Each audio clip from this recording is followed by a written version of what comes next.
And we just heard confirmation of a good mid-course maneuver. That's about halfway through the journey to waypoint 0 to make sure Dragon is positioned right under the station, again about 400 meters below. So confirmation that they did indeed conduct a mid-course maneuver this morning, and everything continues to look good for Dragon. We are in integrated operations. This happens when Dragon gets closer to the space station, specifically when they enter the approach ellipsoid, that 4 by 2 by 2 kilometer invisible boundary around the International Space Station. This helps us govern all arriving and departing visiting vehicles, whether they carry cargo or crew.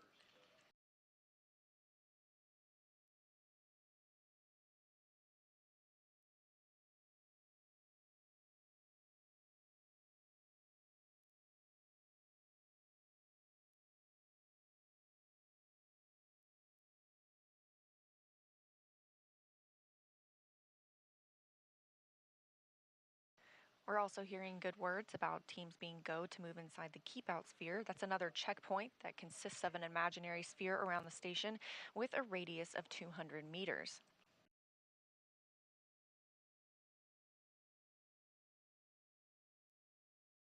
The keep out sphere carries a similar requirement on the orbital trajectory that if Dragon were to somehow lose control of its thrusters, the space station would be safe for 4 orbits or about 6 hours. However, everything looking good on Dragon this morning. Again, we're in an orbital nighttime. This view coming from the International Space Station as we are tracking Dragon and its approach to the orbiting laboratory.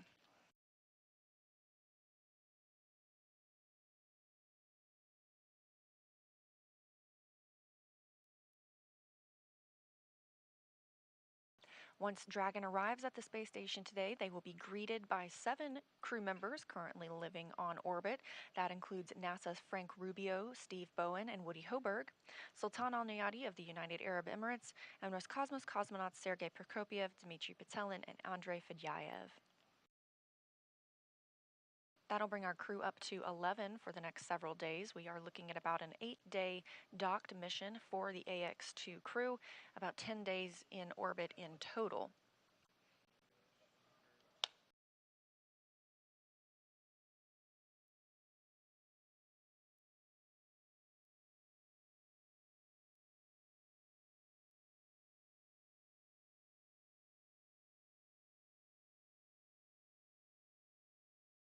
The crew on the International Space Station will be monitoring arrival this morning, specifically Woody Hoberg of NASA and Sultan Al Nayati of the United Arab Emirates will be in the station's cupola using special software to track Dragon's approach and make sure it stays in the expected zones.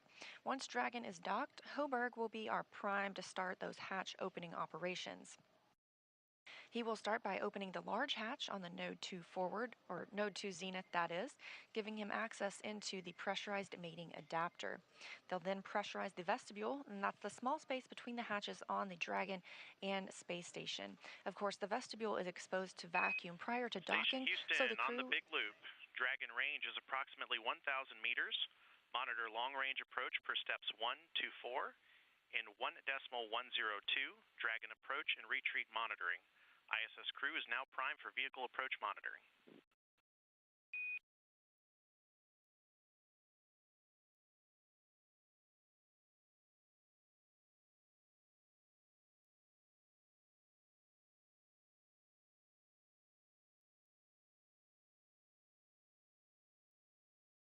That call up to the International Space Station, just as we were explaining. They are primed to monitor the arrival of the AX-2 crew today. Again, we're heading toward waypoint 0. That's the 400 meters below station mark. We are now 950 meters from station, closing in at about 2.9 miles per hour. Hello, station copies.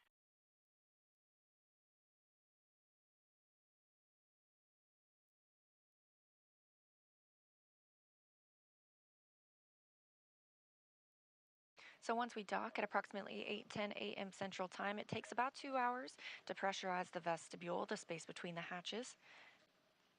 Flight controllers here in Houston will monitor and verify the pressure readings to make sure that everything is leak-free before we get ready. On the big loop for approach setup.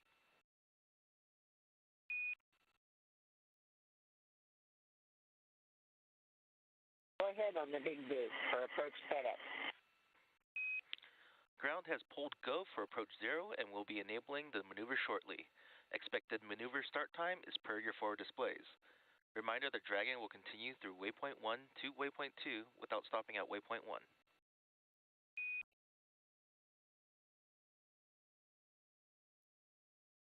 We copy. Go expected shortly, passing through 0 to 1. Good to be back.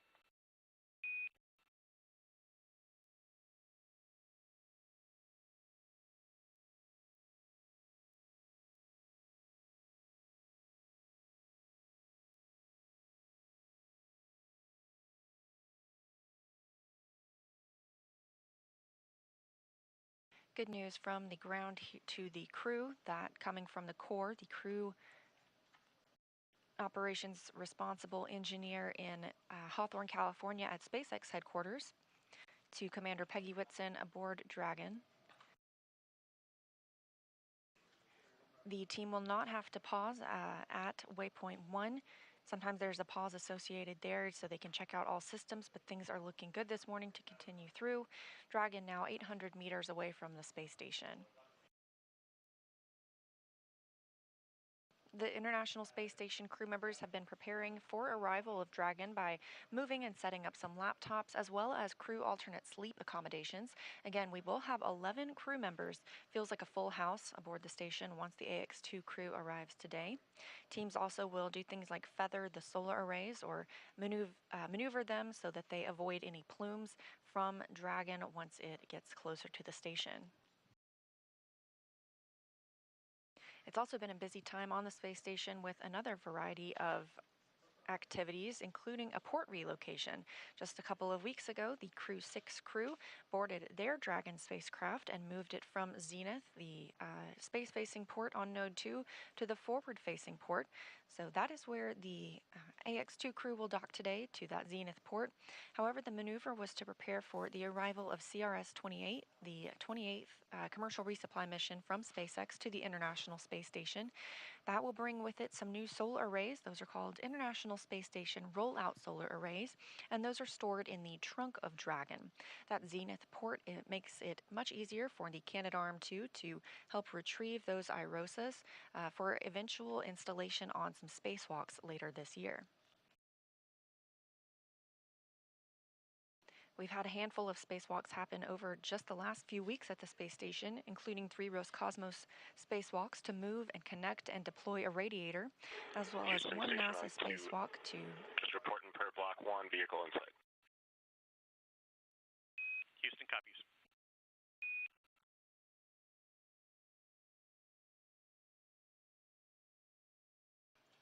We have recently had a spacewalk to prepare for those upcoming solar array installations. And hearing confirmation from the crew aboard the International Space Station that they themselves also have their sights set on the approaching Dragon.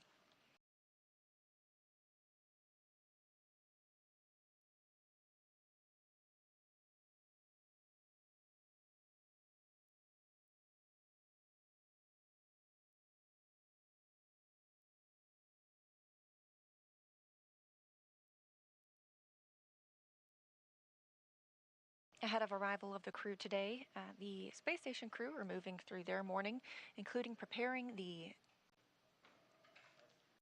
Node 2 area for docking and hatch opening, as well as getting the required exercise for the day.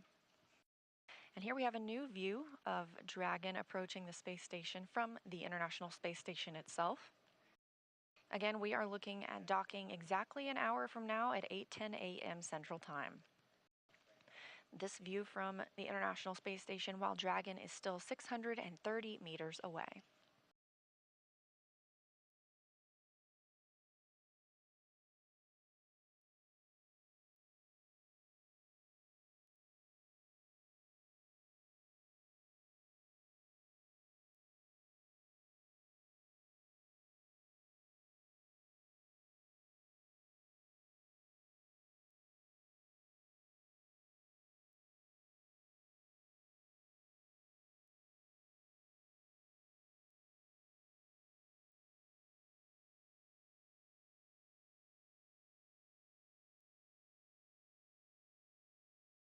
Again, this is an entirely autonomous flight for Dragon. The crew aboard has been trained that they can take over if needed. However, things continued to move smoothly this morning. The crew off-duty time ended at 5:30 a.m. Central Time. The crew got suited up shortly after, and the big loop was configured, meaning that team members here in Houston can speak with teams in Hawthorne as well as on the space station and on Dragon on one big communication loop rather than on various different loops.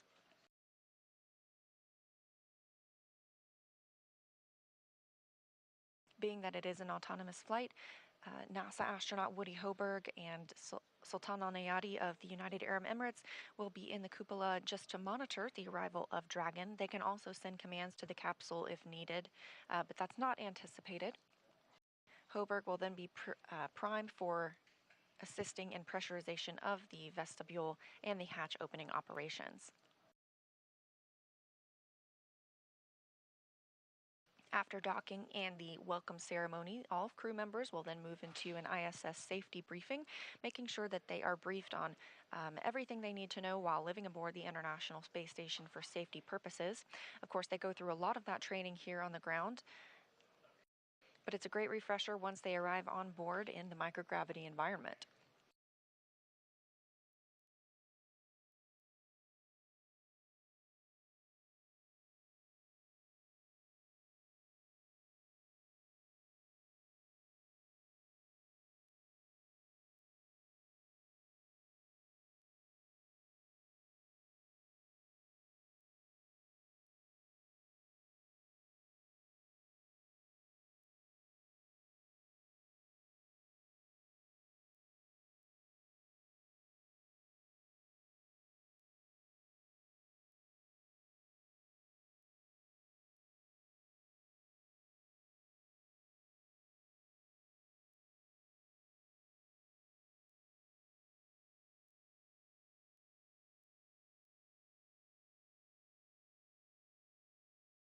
You might have seen a little bit of lighting change.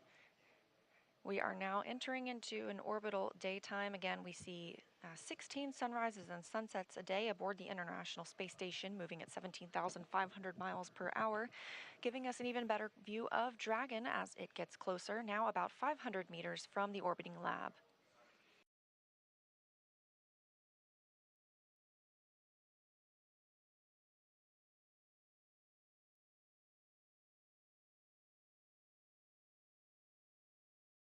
The space station and Dragon are now flying about 270 statute miles just west of Chile.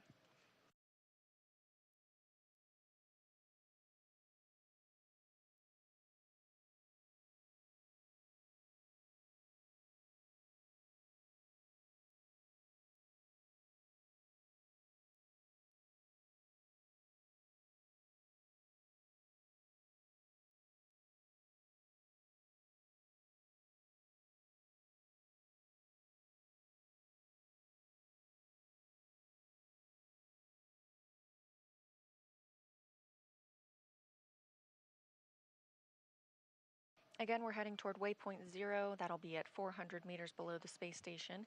We are now at 480 meters below the space station.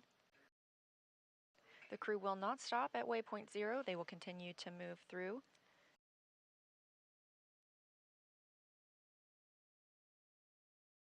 Once they make their way to waypoint 1, there will be a continued go-no-go to allow Dragon to begin its approach to waypoint 2. That's located inside the keep-out sphere about 20 meters away from the space station. We do not have to hold at waypoint 1. All of the systems have checked out, and so we have that opportunity to continue moving toward waypoint 2. However, we do conduct a hold at waypoint 2 just to make sure Dragon is completely aligned with the international docking adapter on the Node 2 Zenith, or space-facing port.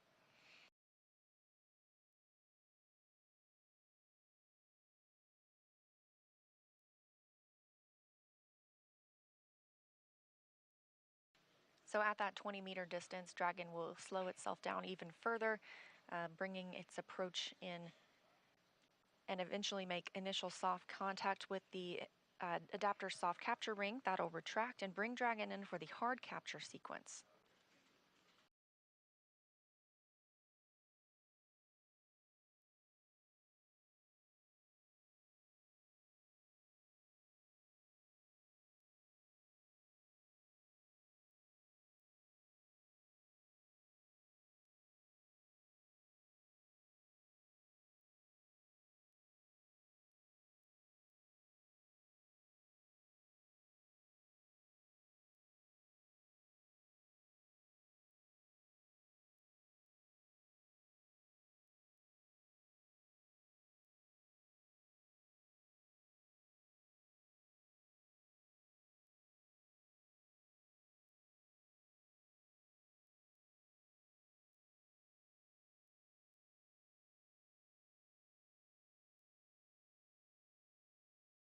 Now less than 450 meters away from the International Space Station. Again, we are in integrated operations with teams here in Mission Control Houston monitoring Dragon's approach to the International Space Station, along with teams in Hawthorne, California.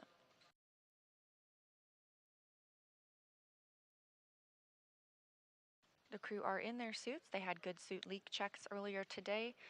They also are seated. We have them get in their suits and their seats during dynamic phases of flight. Even though it looks like Crew Dragon is moving slowly, we want to make sure that they are in their suits as a precautionary measure during the docking process. They had an opportunity to get out of those suits, have some free time. As Kate and Duke mentioned earlier, they were able to call down to the ground last night and discuss what it was like to be in microgravity. They also had a chance to get some rest, maybe eat some meals, and then eventually their crew rest time ended at 5:30 a.m. Central this morning.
Again, you're watching live coverage of the AX-2 mission, Axiom's second private astronaut mission to the International Space Station.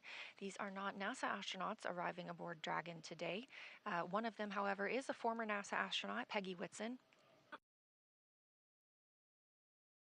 This is her third spacecraft to fly on. She joins a small elite group of astronauts who have flown on 3 separate spacecraft. She has flown on the space shuttle, on the Roscosmos Soyuz, and now on Dragon.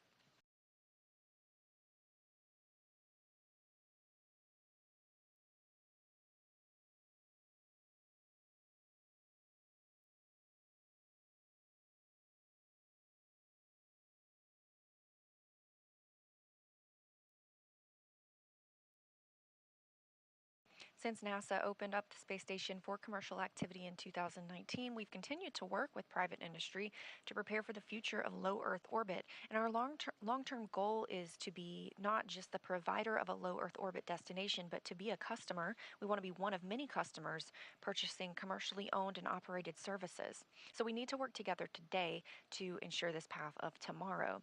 Enabling these private astronaut missions helps us to refine and mature any of the processes we need for that future. So our NASA astronauts are working side by side with Dragon private and SpaceX national on the Big Loop. astronauts. Approach 0 has started and trajectory has converged on waypoint 1. Expected arrival at waypoint 1 is per your forward displays. Dragon copies.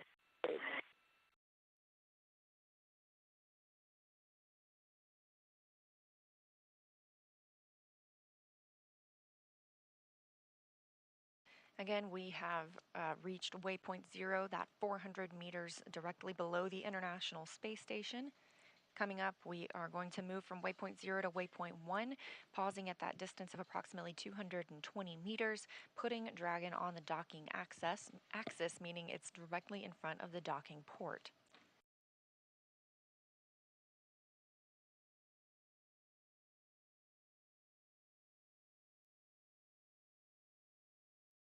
As mentioned previously, all of the visiting spacecraft take the phased approach to the International Space Station. They stop at predetermined gates for the teams to run quick checks on the vehicle performance before approaching the orbiting lab.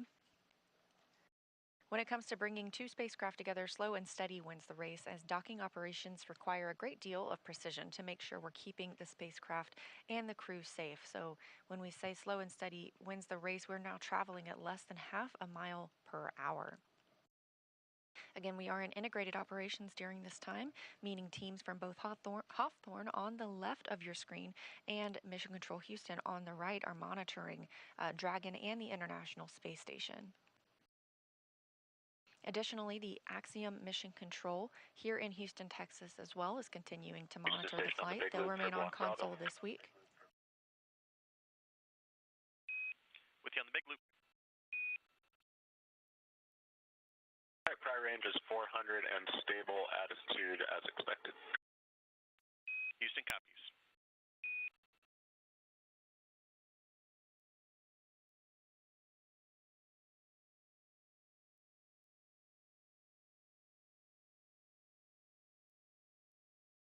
The Axiom team will work with the AX-2 crew aboard the space station this week to ensure all of the payload operations that they'll be conducting, as well as any of their downlinks with team members on the ground, as well as media and potentially some STEM outlets will be executed smoothly.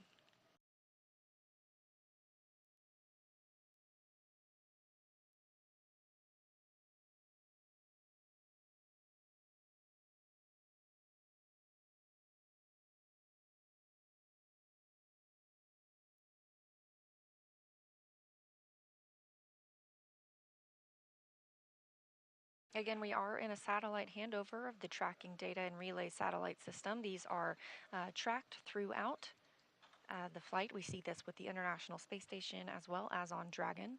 Multiple different customers around the world use these satellite systems.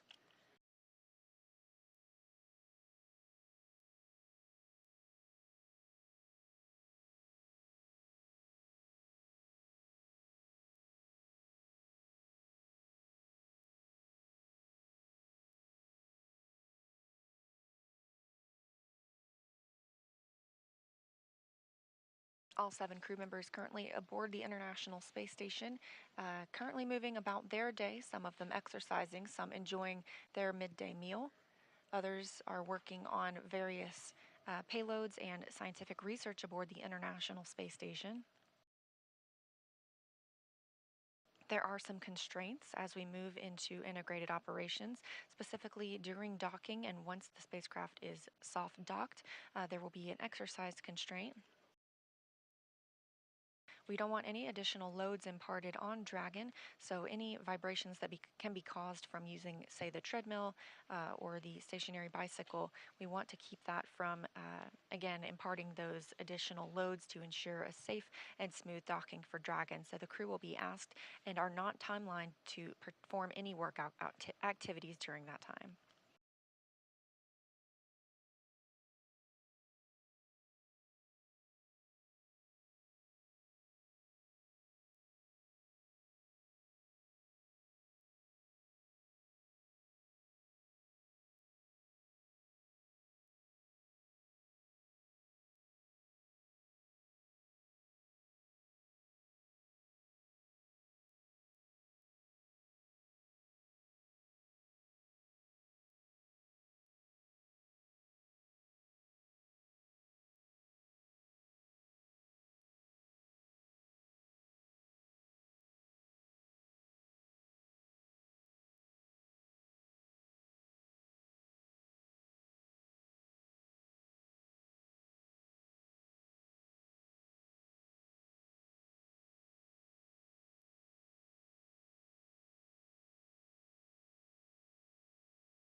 This view from the International Space Station, currently flying 266 statute miles above the South Atlantic Ocean.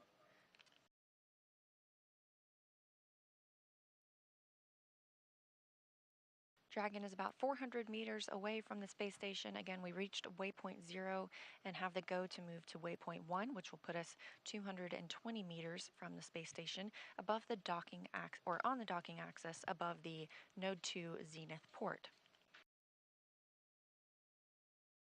After we reach waypoint 1, we'll move into the keep out sphere. That's the 200-meter sphere with a radius of 200 meters around the International Space Station. Again, this is an invisible boundary but helps us monitor all vehicles that arrive and depart the orbiting laboratory.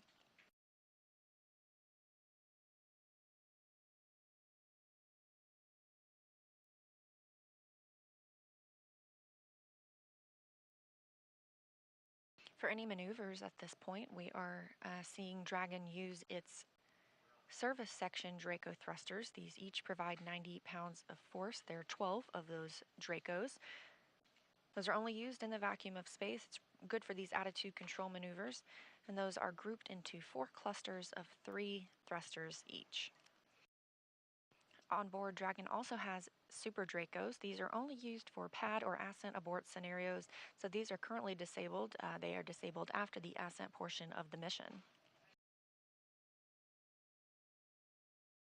There are also 4 forward bulkhead Draco thrusters. These are located underneath the nose cone. They're used for larger burns like the deorbit burn.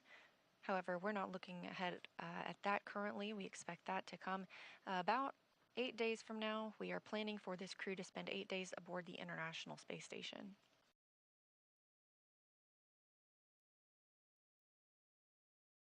Also located underneath the nose cone is the docking hatch.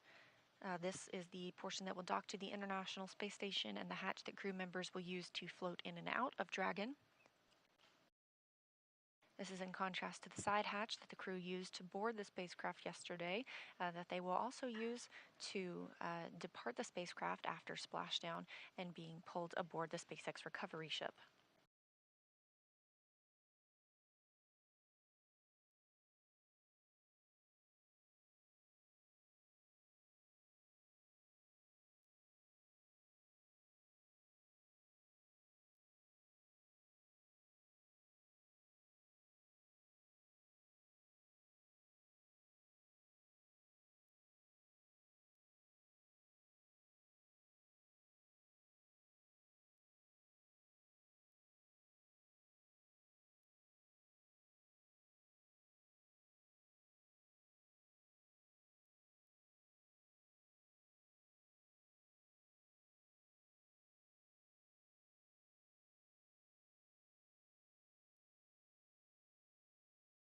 Pretty quiet here in Mission Control Houston, as well as obviously aboard Dragon and the International Space Station, as this is a fully autonomous flight, and everything continues to go well for Dragon and its arrival this morning.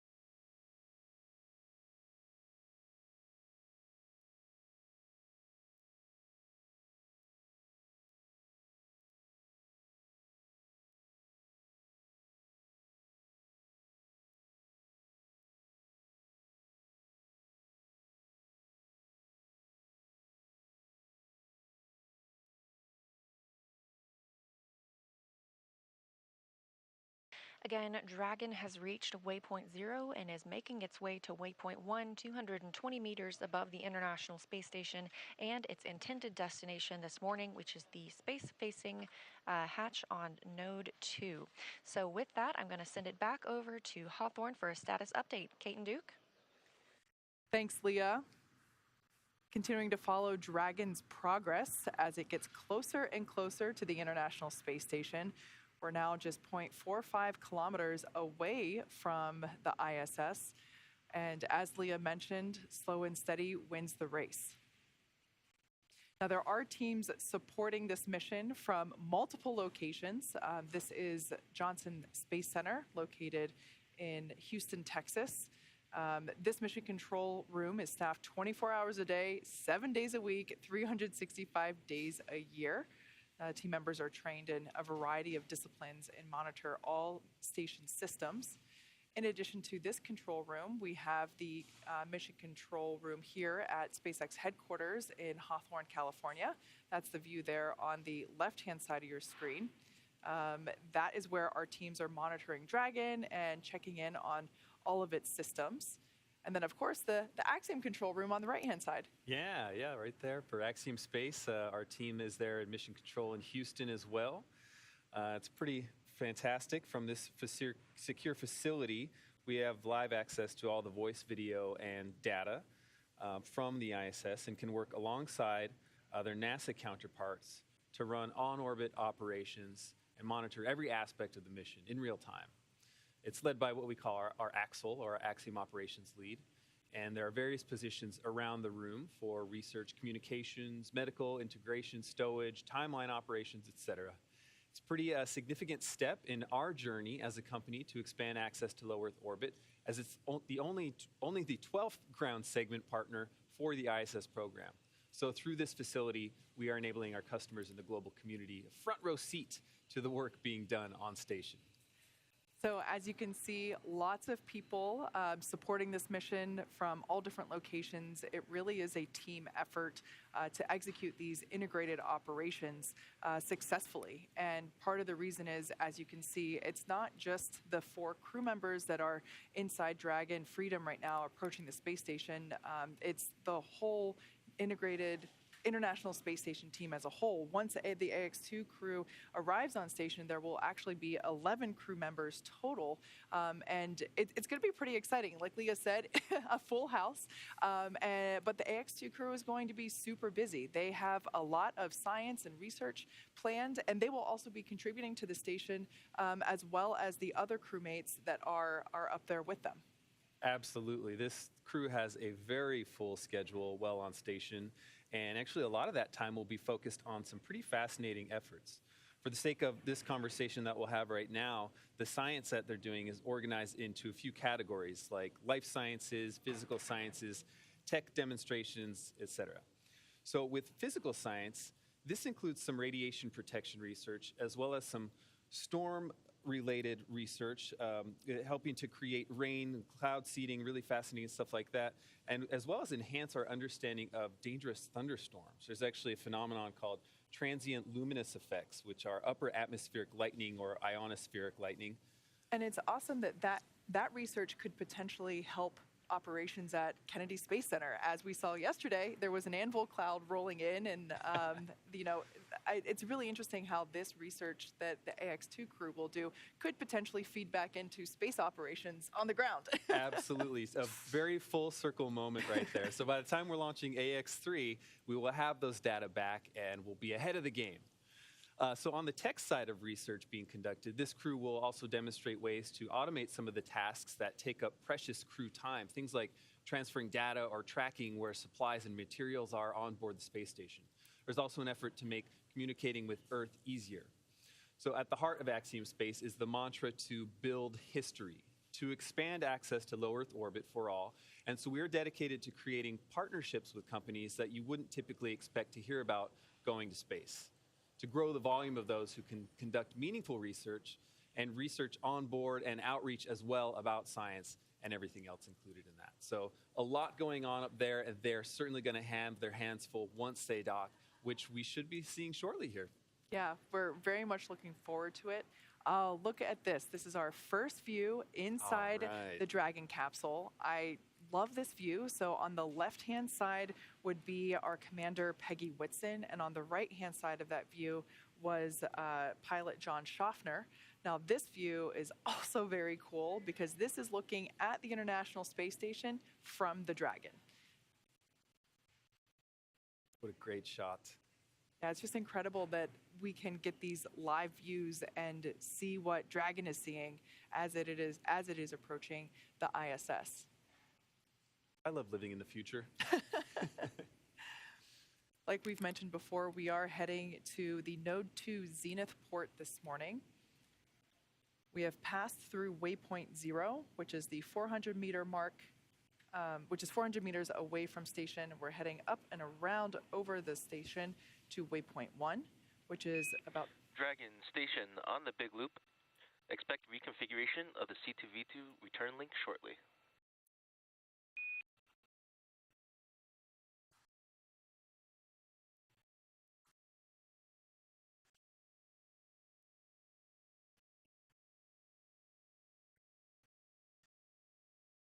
Dragon copies. Station copies. So that was SpaceX core David Huang just letting the crew know of this upcoming event, referring to C2V2, which is the common communication for visiting vehicle. And that's basically just the link for the visiting vehicle, in this case, Dragon Freedom. But yeah, this view is over the shoulders of our commander and pilot. And I love that you can see what they're seeing. In the center, we can see that they are following along with the upcoming events. The views on the far left and far right panel will illustrate which thrusters are firing when. So I don't really see any, we can see a little bit of light flashing. So if you look at the far left panel and the upper right-hand corner, we saw some illumination there indicating that the Draco thrusters were firing. And one thing that I love about our views as we get closer to the International Space Station, the views that we will get from the ISS looking at Dragon, we should actually be able to see those Draco thrusters firing as Dragon is autonomously steering itself toward that zenith port.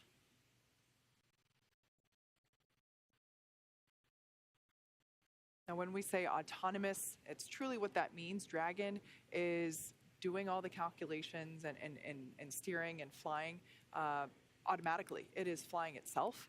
That being said, our pilot, John Schaffner, has the capability to take over manual control at any time if necessary. But it is incredible to be able to see what they're seeing. Oh, in that view on the left-hand side there, we can actually see those thrusters, as I mentioned. It almost looks as if Dragon is like spitting out a little bit, and it's just really cool to be able to see that propulsion system in action as Dragon is flying itself to that zenith port. And I love it with those two views that we just had because it's Dragon looking at Station as well as Station looking at Dragon, which always kind of reminds me of the Spider-Man meme of them pointing at each other. It's a very meta moment. Mm-hmm. In that image on the right, you see our commander, Peggy Whitson, on the left, pilot John Schaffner on the right, and out of frame, our mission specialists, Rihanna Barnawi and Ali Al-Karni. Likely also monitoring all these events. Everyone on board this Dragon is probably very, very anxiously awaiting this moment of docking.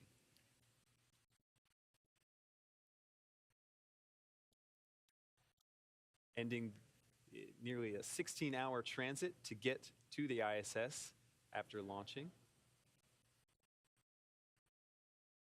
Now we are roughly 20 minutes away from hitting that approach 1, that waypoint 1, which, like I mentioned before, is 220 meters away from the International Space Station.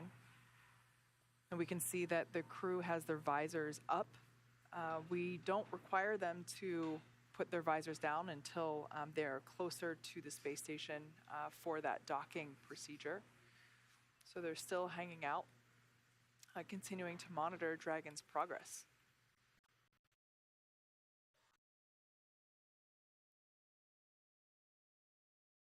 As we said before, once the 4 Axiom 2 crew members get on station, they're going to be there for 8 days, and they're going to be very busy. When you're on station, your schedule is packed with science and research, sleeping. Your sleep periods are scheduled to ensure that everybody's getting appropriate rest, your meal times, and then, of course, you have to build in some exercise time as well. But yeah, the crew will be very busy once they get on station. So these final moments before they actually arrive might actually be very calm and restful because, like we said before, the crew right now, they are monitoring, they are keeping an eye on Dragon systems, and of course keeping in contact with the integrated operations teams from all three mission control centers that we mentioned before. Once again, this is a live view of the International Space Station from Dragon. It almost looks fake. It's so clear and beautiful.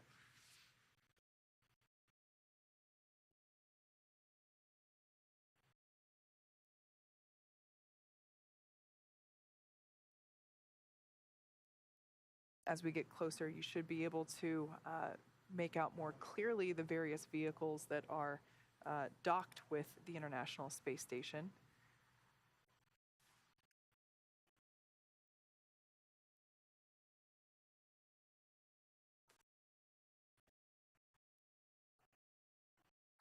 Once we get closer, I definitely want to keep an eye on to those various ports. As we mentioned, we did a port relocation maneuver for the Crew 6 capsule.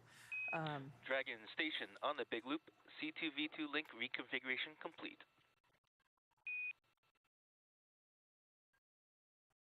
Dragon copy, C2V2 config complete. As I mentioned, we did a port relocation maneuver for the Crew 6 capsule, which is Dragon in Denver. It was relocated to the Node 2 forward port, and we should be able to see that as we get closer. And I just love it when there is a Dragon capsule getting a view of another Dragon capsule that is on station. We had that view during the Crew 6 docking, if I remember correctly. So this is a live view coming to us from the International Space Station of Dragon Freedom as it approaches.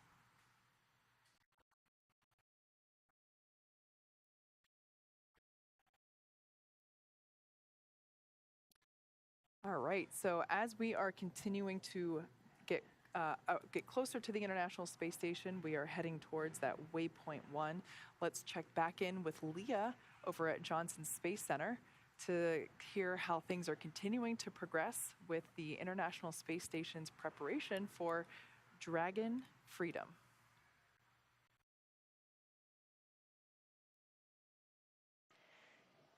Hi, Kate. Hi, Duke. Thanks for carrying us through a little bit of that. And yes, that's no moon. That is Dragon approaching the International Space Station.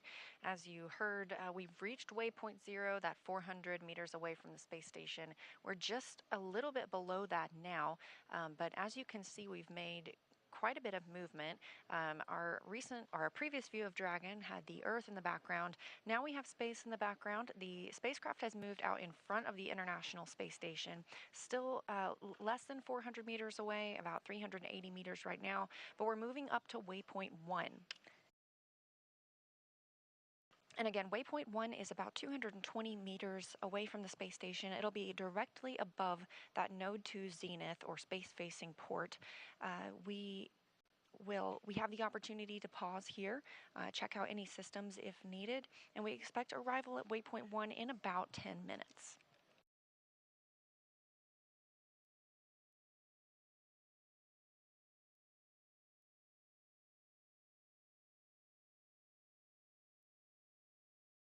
Once Dragon reaches waypoint 1, the next stop is waypoint 2.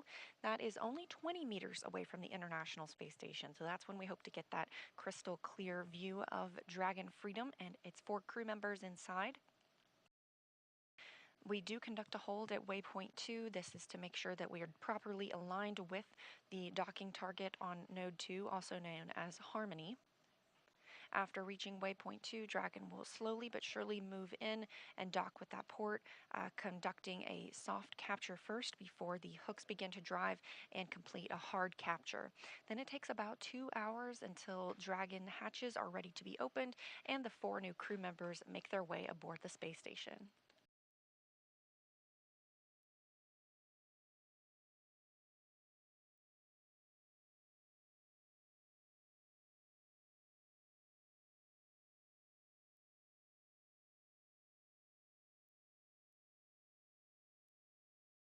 Now 350 meters away from the station. Again, this is Dragon Freedom. It was named that by the Crew 4 crew that visited the International Space Station. Spacecraft keep their names after being named by the crew, so this one will always carry the name Freedom regardless of who's flying on board.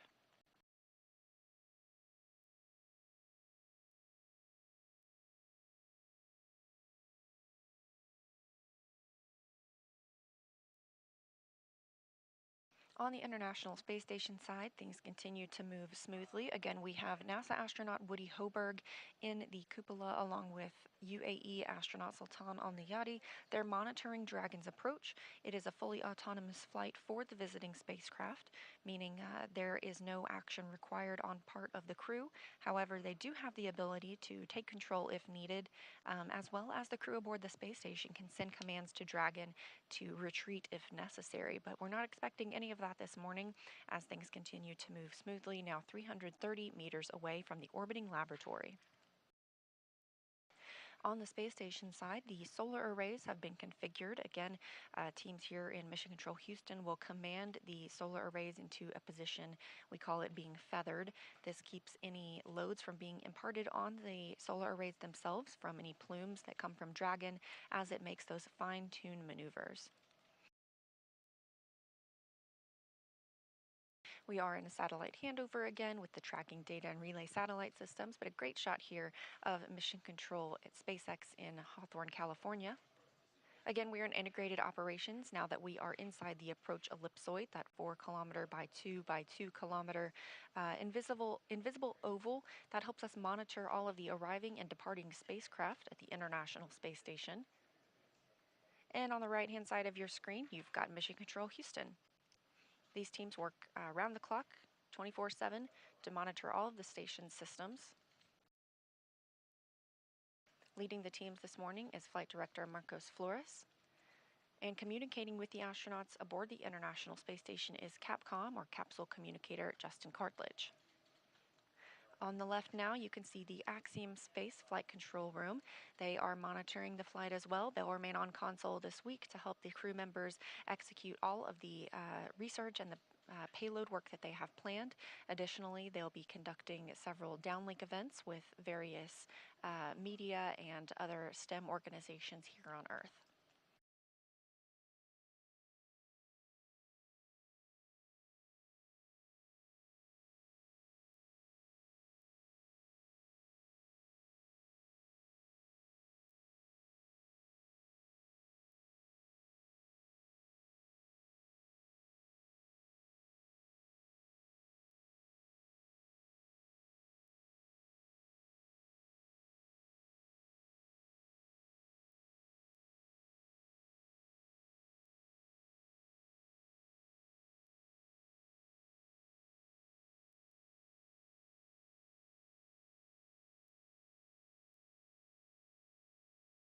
Now just 290 meters away from the space station and closing in. Again, slow and steady. We are less than 1 mile per hour as we see Crew Dragon move toward the International Space Station Zenith port. Once we reach that, it'll be waypoint 1. We hope to see that in about 5 minutes, and we're tracking docking again this morning at 8:10 a.m. Central Time, so just about 20 minutes from now.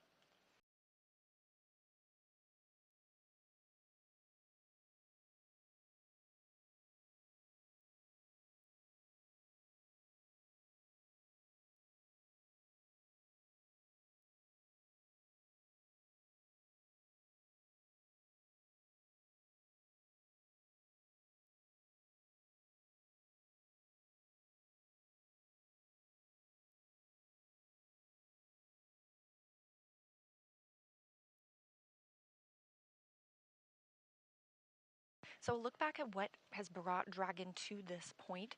Less than an hour after liftoff last night at about 5:23 p.m. Central Time, Dragon executed the phase burn. This was the first of those 5 major burns. This raised Dragon's orbit using the Draco thrusters, and about 7 hours later we had the boost burn. This put our crew in an orbit where Dragon's apogee, or the highest point of its orbit around the Earth, is 10 kilometers lower than the space station. After that, we execute the close co-elliptic burn, and this puts Dragon on an orbit roughly co-elliptic with the station. So it means it maintains that orbit about 10 kilometers lower than the station all the way around instead of just at apogee. The transfer burn occurred at about 2:47 a.m. this morning, Central Time. This is where we raised Dragon's apogee. Again, that's the highest point of its orbit to just 2.5 kilometers lower than the station. We want to make that co-elliptic one more time, so we round that out with the final co-elliptic burn. That was at 3:34 a.m. Central this morning, maintaining the constant orbit about 2.5 kilometers below the station. We also saw the approach initiation burn just at the start of today's broadcast. This really begins the final stages of Dragon's rendezvous with the station, and we started integrated operations between the Dragon control team in Hawthorne and the space station flight controllers here in Mission Control Houston. This approach initiation brought us up to waypoint 0. Waypoint 0 is 400 meters below the station. This is the first checkpoint during the approach. We have now entered the approach ellipsoid, that first boundary of monitoring the arrival and departure of visiting vehicles. Of course, we didn't even have to hold it at that 400 meters. All of the systems checked out, and Dragon has continued its approach to waypoint 1. This happens when we are about 220 meters away from the space station. We're currently 240 meters away, so we're getting very close, and that 220 meters at waypoint 1 puts us on the docking axis, meaning it's directly above the docking port. So we're heading toward the zenith port of the International Space Station's Node 2 module, also known as Harmony. Currently docked to the forward port, we have Dragon Endeavour, which brought the Crew 6 crew. So once Dragon is only 20 meters away... on the big loop, approach 1 and soft capture ring extension will begin shortly. Dragon will continue approach to waypoint 2. Reminder that manual impulsive retreat recovery is not permitted.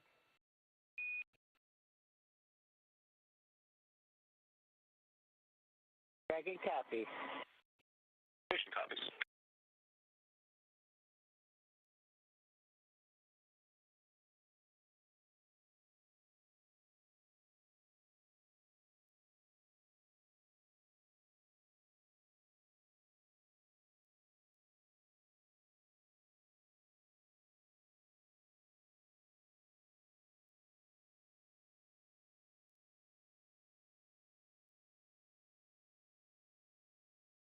And confirmation that the spacecraft has arrived at waypoint 1. Again, we have the opportunity to hold here. It's 220 meters away from the International Space Station, specifically in line with the docking axis on the zenith port of Node 2. And you can see some of those thruster plumes coming from Dragon as it fine-tunes its approach using those service section Draco thrusters.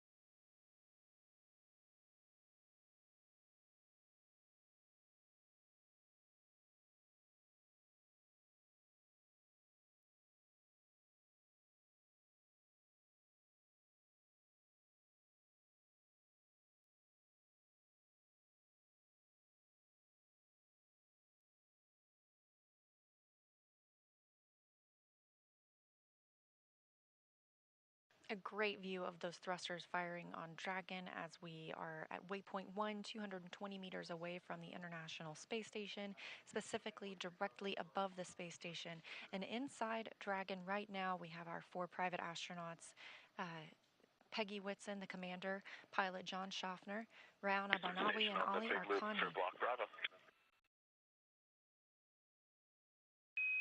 With you on the big loop.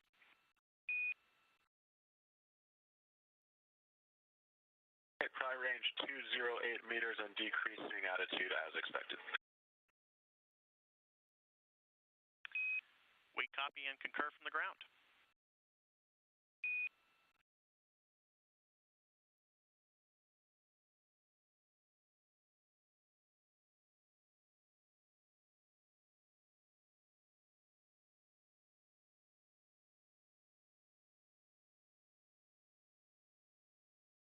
Beautiful view for a moment there. We have of Dragon, this courtesy of Cronus. Cronus flight controller here this morning is Brian Crisp in Mission Control Houston. Dragon's thrusters continue to fire. We are now less than 200 meters away from the space station. We have passed through waypoint 1 as well as the keep out sphere. And the keep out sphere is that 200 meter radius around the International Space Station, another invisible boundary that helps us monitor our arriving and departing vehicles.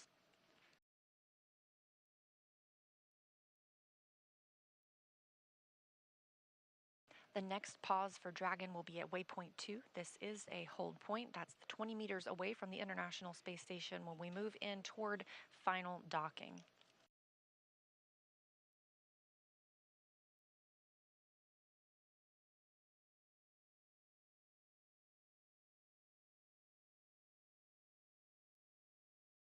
In this view of Dragon Freedom, you can see the hatch or the nose cone is opened and a good view of those 4 forward bulkhead thrusters. Those are used for the larger burns. We are now using the 12 service section Draco thrusters. These are for more fine-tuned attitude maneuvers, especially as we get closer to the International Space Station. The nose cone protects those thrusters as well as the docking mechanisms aboard Dragon.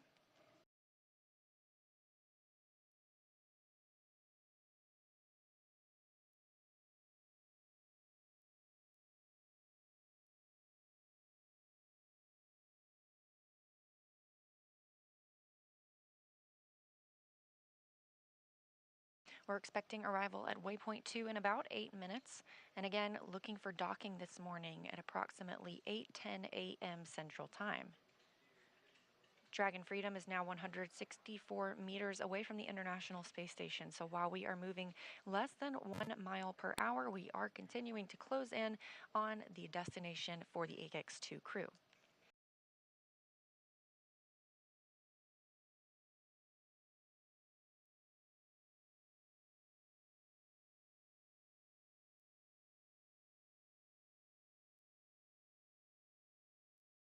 That's Dragon on the big blue. Visors are closed for all 4 crews.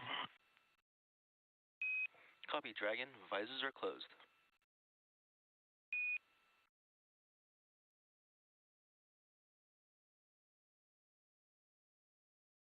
As we've mentioned earlier, the AX-2 crew are in their suits and in their seats. We got that view over their shoulders this morning. They do not have to wear their suits for the entirety of the flight. When they are not in these dynamic operations periods, they are welcome to take those off and get into some more comfortable attire specifically for their sleep portion of their flight. However, now they are in their suits. They've conducted suit leak checks through the umbilicals that connect to the spacecraft itself. These also provide communications and cooling for the astronauts.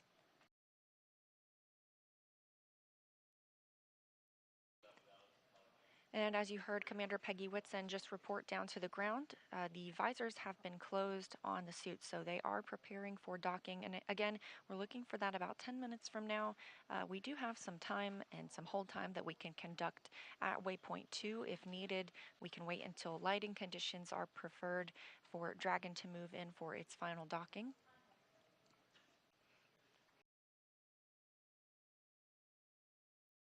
Once Dragon flies in and makes contact with the international docking adapter, we will have soft capture. This is when the soft capture ring retracts and sensors will indicate it's time for 12 hooks to drive in place. Once those hooks have fully driven, we'll have hard capture, and that firmly secures Dragon to its new home on the space station.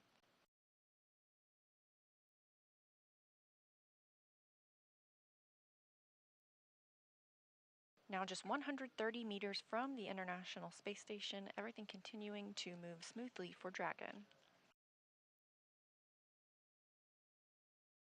Station on the Big Loop, our review of steps 5 and 6 is complete and ISS is ready for docking.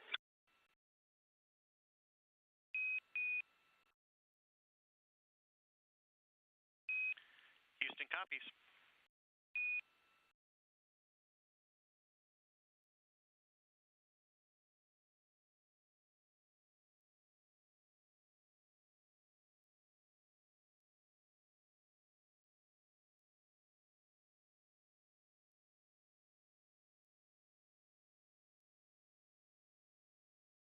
We are in another satellite handover and expect to regain video of the crew aboard Dragon as well as from the International Space Station shortly. However, things Dragon continuing station to on check the out big here. loop, soft capture ring extension complete.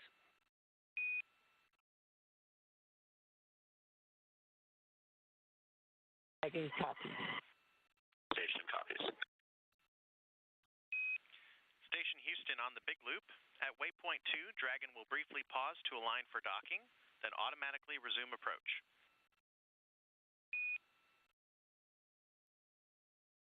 Station copies.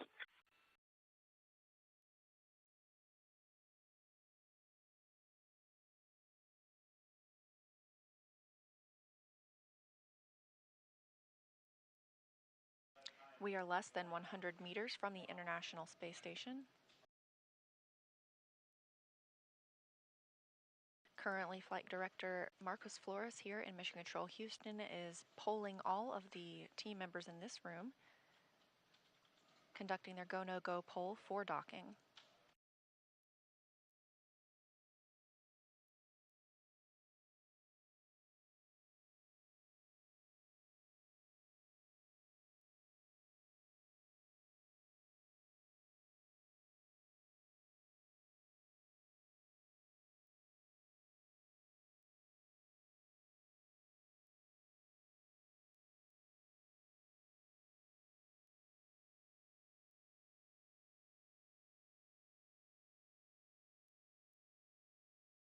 Just heard confirmation Dragon that station Mission Control on the big Houston is loop. go. Confirm crew readiness for final approach.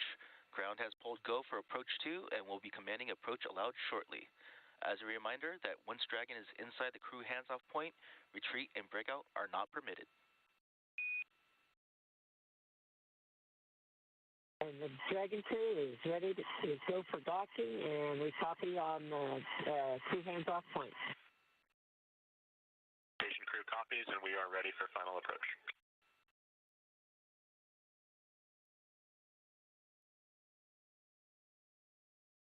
A lot of voices in the mix there, the last one being from NASA astronaut Woody Hoberg, who's in the cupola monitoring docking this morning. And good words from all of the teams that they are go for docking. Dragon is now less than 60 meters away from the International Space Station. We're expecting arrival at waypoint 2 in 2 minutes. Again, that'll be the 20 meters away from the International Space Station, directly above the Node 2 Zenith docking port. We do have a pause at waypoint 2, and they can hold there for an extended period of time if need be, if they want to wait for lighting conditions to change or to check out systems any further. However, things continuing to look good this morning.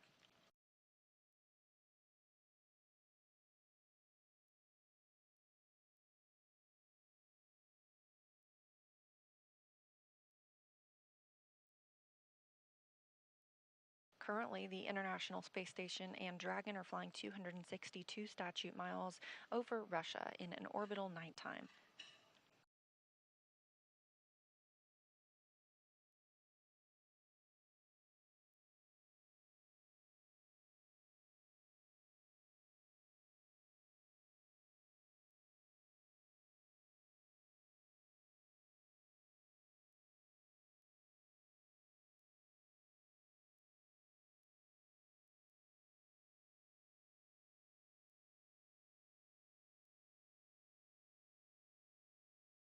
Dragon now 34 meters away from the International Space Station. We also heard confirmation earlier from teams here on the ground that the soft capture ring is properly extended. This will be the first step in the docking process. Dragon will make contact with the International Space Station, and that docking ring, or the soft capture ring, will retract, pulling it in until it's time for the 2 sets of 6 hooks, so 12 hooks in total, to make the hard capture to the International Space Station.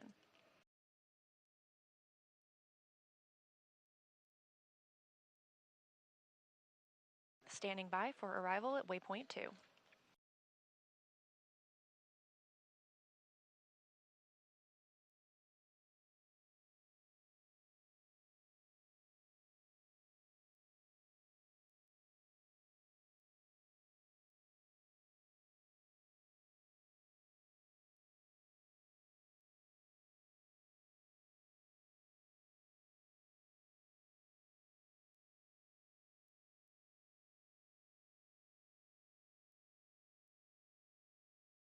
Dragon Freedom and the AX-2 crew have arrived at waypoint 2, just 20 meters from the International Space Station.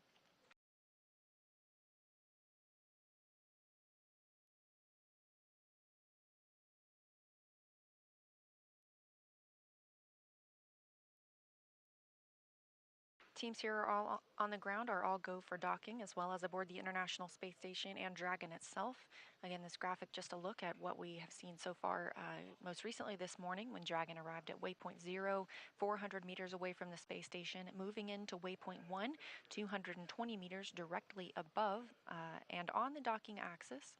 We have now moved down from that 220 meters into just 20 meters from the International Space Station, directly above the Node 2 Zenith port. This is a hold point for Dragon. Houston, on the big loop, Dragon is on final approach and is go for docking. Monitor per steps 5 and 6 in 1.102, Dragon approach and retreat monitoring. Station copies in work.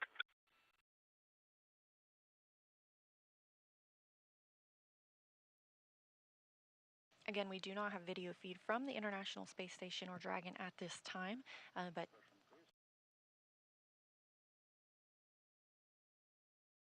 teams continue to monitor its approach to the space station itself. We have now left that waypoint 2 hold point of 20 meters away, now about 16 meters from the International Space Station.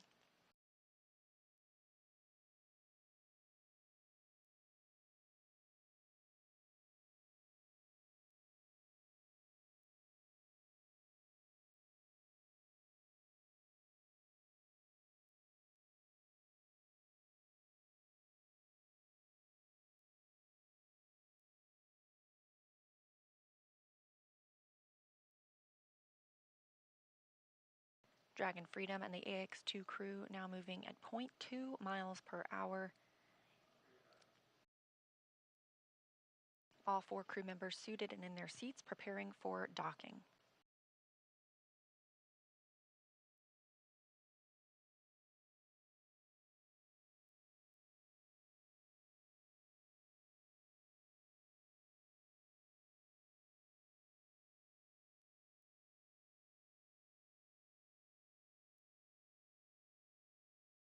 Meters. Copy, 10 meters.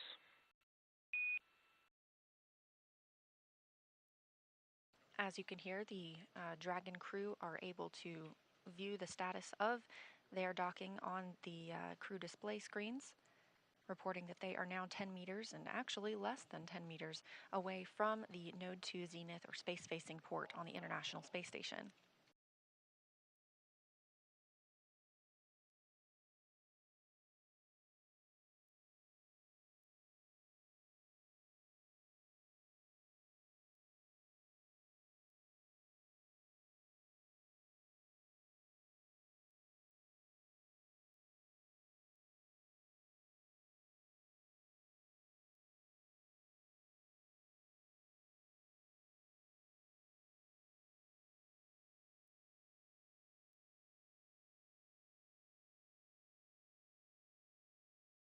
Meters.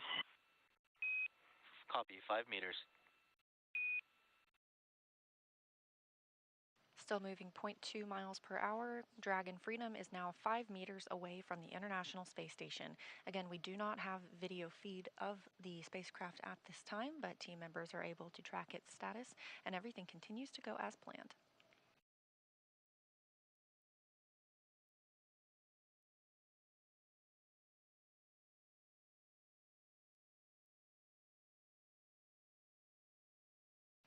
The crew is now 3 meters from the space station. Meters, chop. Copy, 2 meters. Hands off. CHOP stands for the crew hands-off point, now 2 meters from the station, standing by for docking. 1 meter. Copy, 1 meter.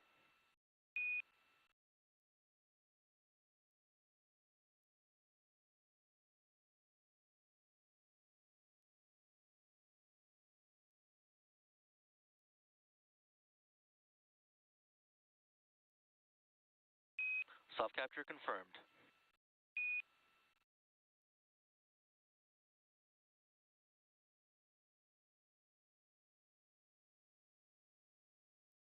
And we have confirmation that the Axiom 2 crew has docked to the International Space Station at 8:12 a.m. Central Time. That self-capture ring now beginning to retract and pull Dragon in toward the International Space Station. Docking coming as the space station itself was flying 262 statute miles northeast of Japan. And correction on last, we're still waiting on attenuation.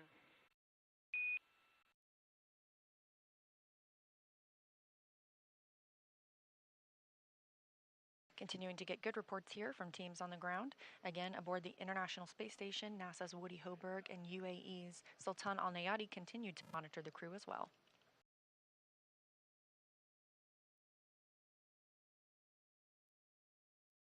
After soft capture is complete, those 12 hooks will begin to drive and pull Dragon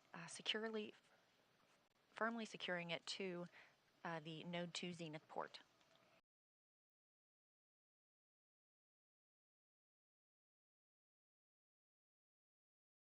And Dragon, now we have ring retraction in progress.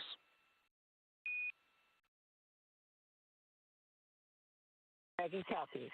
That's the softest docking I've ever had.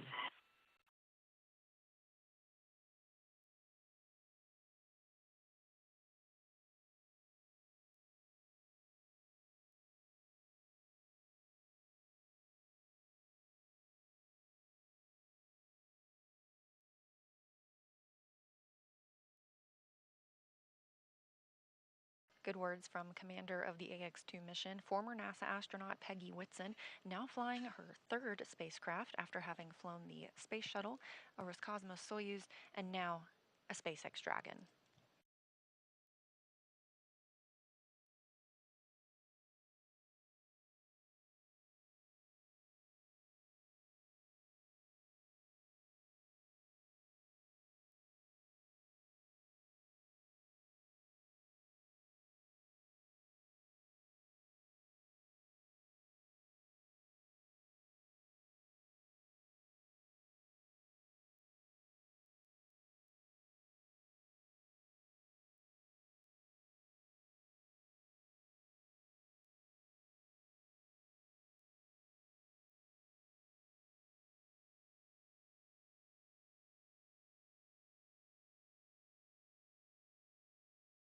That soft capture ring continues to retract. Again, this is the first stage in docking. Shortly after ring retraction is complete, we will move into the hard docking portion. This is when those 12 hooks, 2 sets of 6, drive and firmly secure the spacecraft to the Node 2 Zenith port. Again, just a few weeks ago, the Node 2 Zenith port was occupied by another SpaceX Dragon. Dragon was relocated by the Crew 6 crew who arrived on that spacecraft from the forward port, or from the Zenith port where Dragon Freedom now is, to the forward port. Again, we expect the Axiom 2 crew to live and work aboard the International Space Station for about 8 days before beginning their return journey to Earth.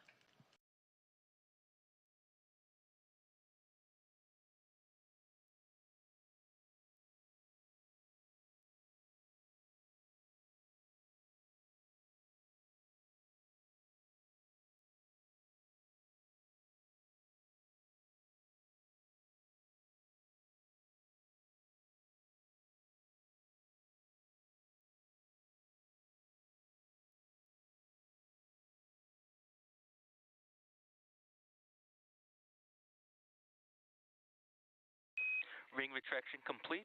Docking sequence is holding for MCS reconfiguration.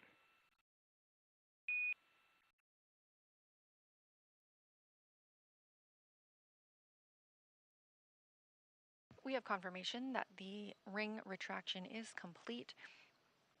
Next steps for this hard capture will be for those 12 hooks to drive.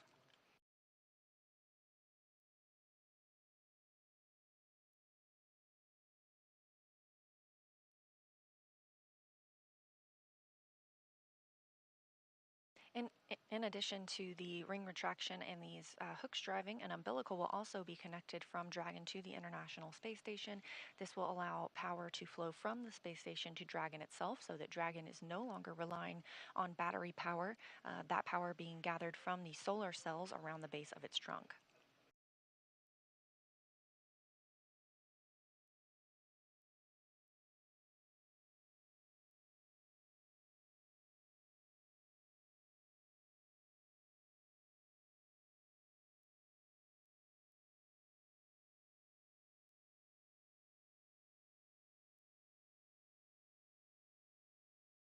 Again, we are in a handover of our satellites for KU, which is what brings down our video. We do have audio communication with the crew through our S-band.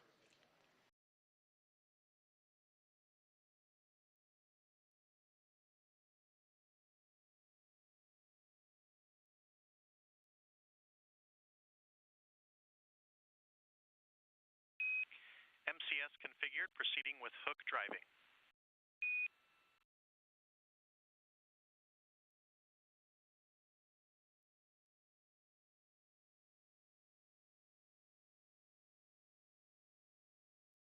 Teams reporting that we are properly configured for hard capture. Again, this is 12 hooks, 2 sets of 6. They will drive the first 6, and those are firmly latched. They will then drive the next 6. We do see those first 6 hooks now starting to drive.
The first 6 hooks continue to drive in the hard capture process. Again, after these, we'll have another set of 6 before we can officially declare that Dragon is firmly secured to the International Space Station. Everything continuing to go as planned this morning. Again, docking.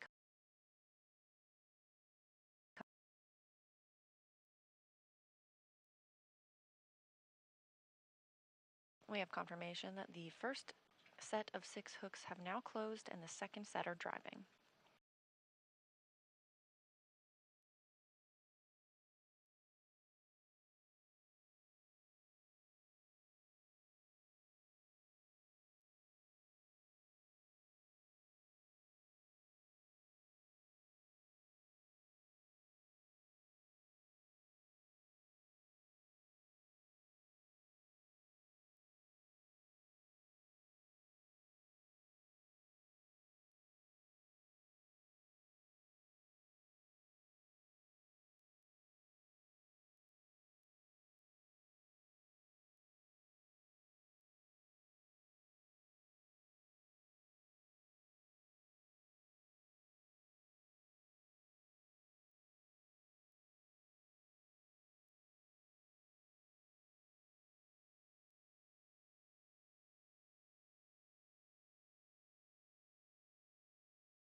Again, this view from Mission Control Houston as teams are monitoring the docking of Dragon Freedom to the node to Zenith, our on the Big Loop on behalf of the Expedition 69 crew. Peggy, welcome back. John, welcome to the International Space Station. And Ali and Rihanna, ahlan wa sahlan. Thank you so much for the AX2 crew. We're really looking forward to working with you guys this week. Likewise, we'll see you guys very soon.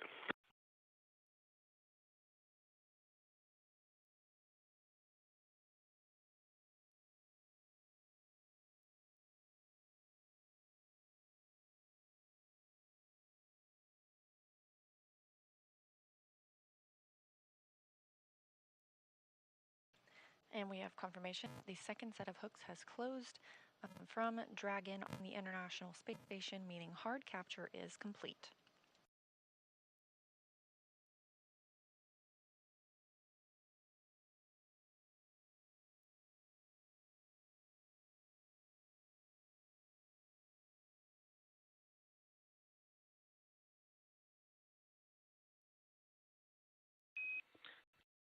Dragon Station, hard capture complete.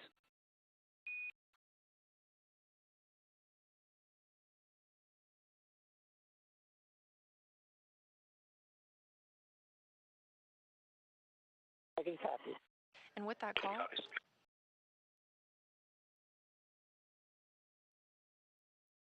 hard capture is complete. Dragon is firmly attached to the International Space Station. It's home for at least the next 8 days.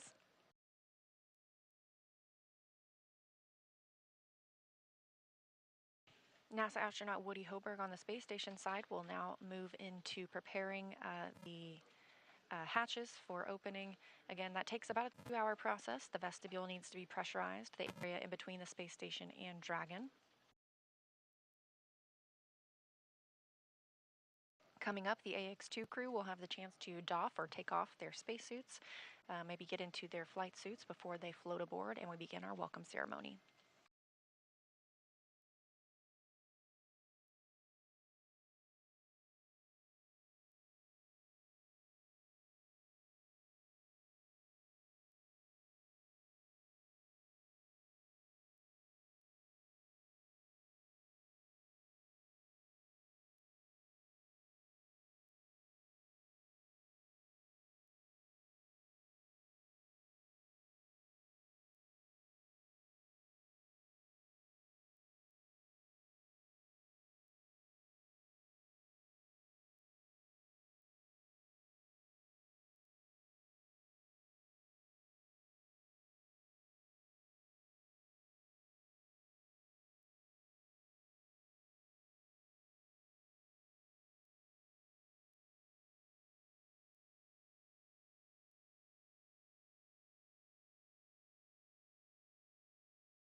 And Dragon SpaceX docking sequence complete.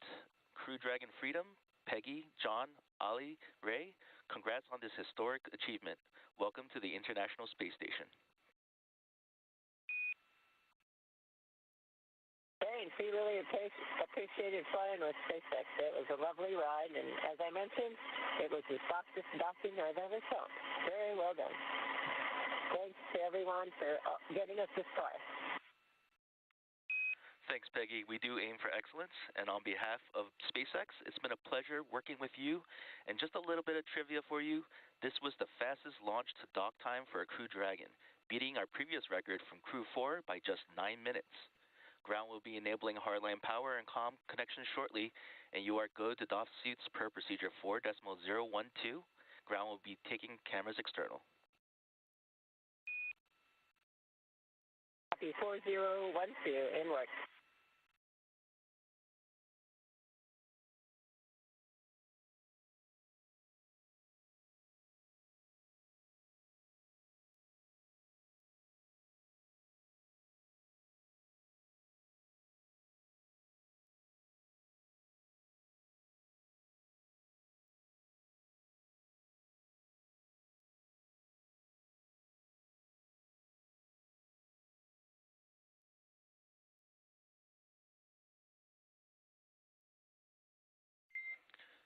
Dragon on Dragon to ground, no response required, cameras are external.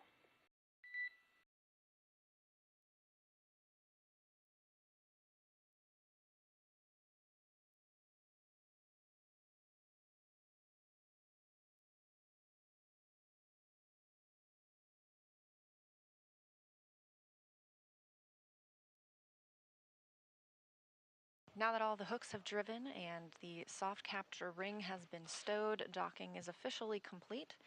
The crew is go to doff their suits. That's why the teams on the ground have told them that the cameras are not live at this time inside the cabin.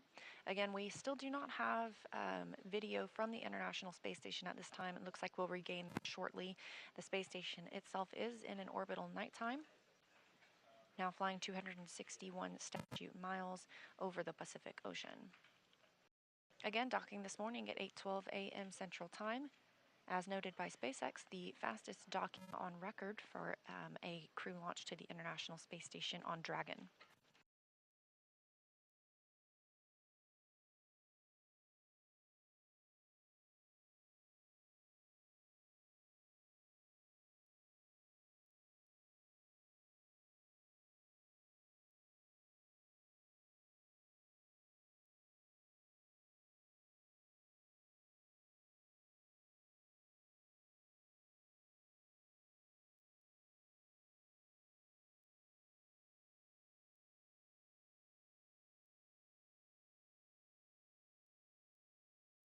We also have confirmation that the umbilicals have attached from Dragon to the International Space Station. Again, these allow power to flow from the space station to Dragon, as well as data and other telemetry. When in free flight, Dragon uses power gained from its solar arrays and is stored and used from batteries aboard the spacecraft, so connecting to these umbilicals allows it to rely on power generated from the space station.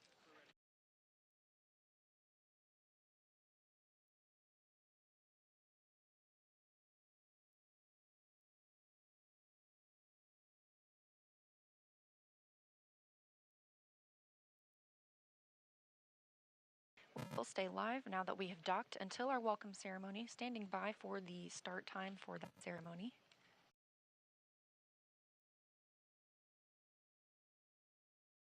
But this hatch open process takes about 2 hours.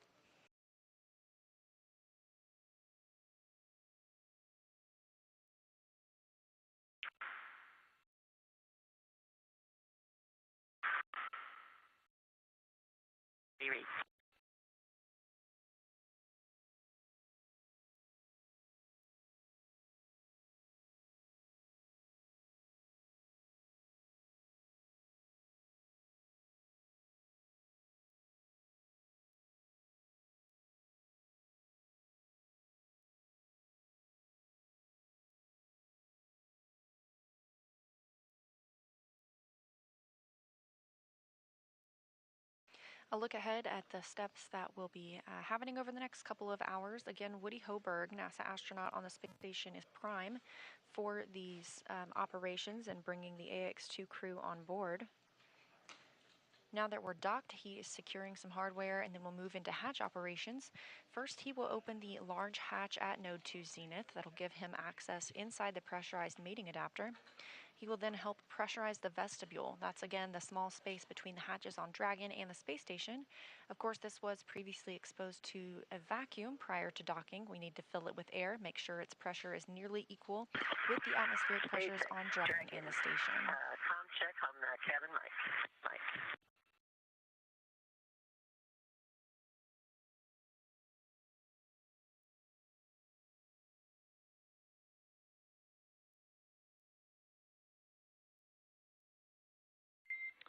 And Dragon SpaceX, I had you 5x5 on the cabin mic, but I am seeing that you have both ground and ISS set to PTT. Please set it to only the big loop.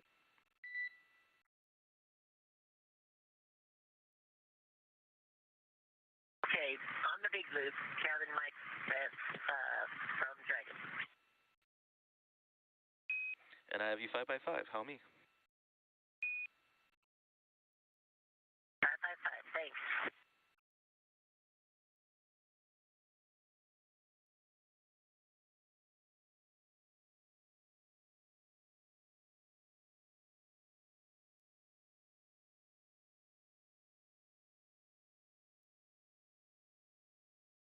Station on 2 for PMA 3 ingress part step 1. Houston is with you on 2. All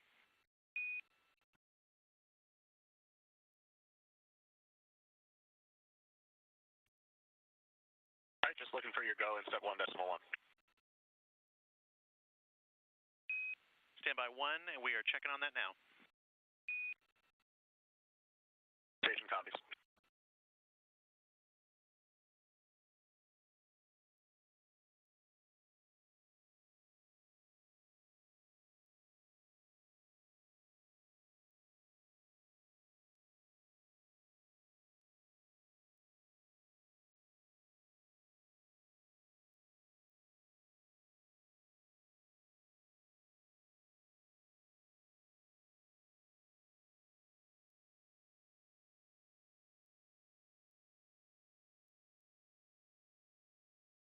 As you heard, teams on the ground communicating with the crew still aboard Dragon Freedom.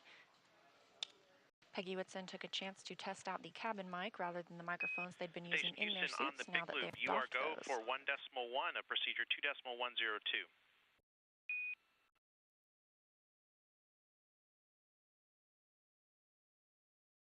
Copy, go in step 1.1 of 2.102.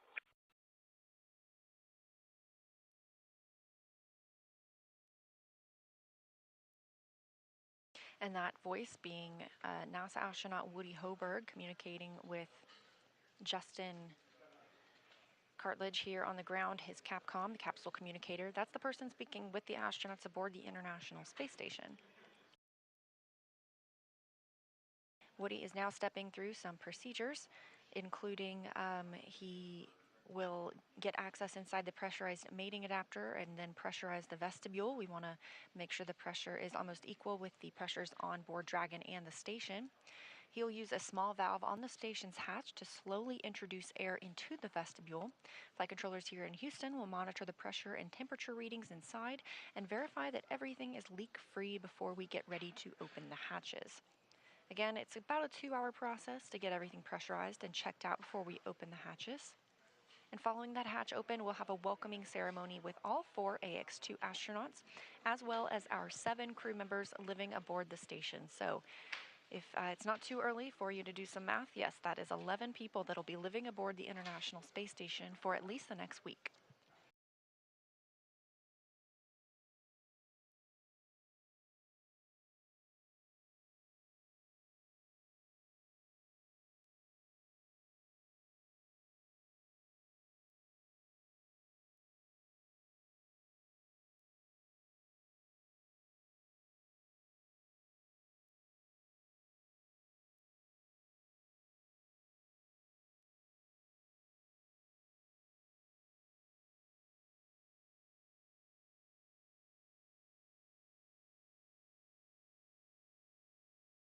Houston Station, node 2 overhead hatch open.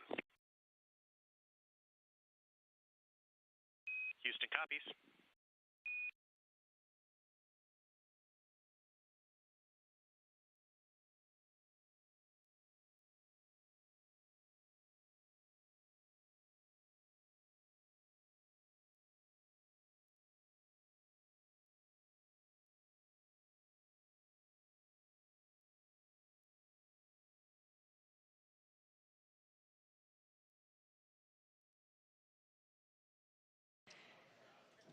Again, we are live covering the arrival of the AX-2 crew to the International Space Station. This is the second private astronaut mission that has visited the International Space Station following Axiom 1 flight last year. Our crew members aboard Dragon Freedom today include former NASA astronaut Peggy Whitson. Up until now, she has spent 665 days in space, so she's looking to add to that total. It's more than any U.S. astronaut and more than any woman in the world. She's joined by pilot John Schaffner.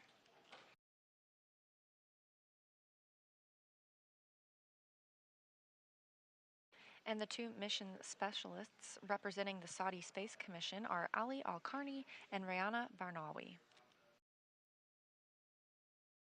Station on 2, we're ready for step 2.2 on your go. Checking. You are go at 2.2. Copy, go.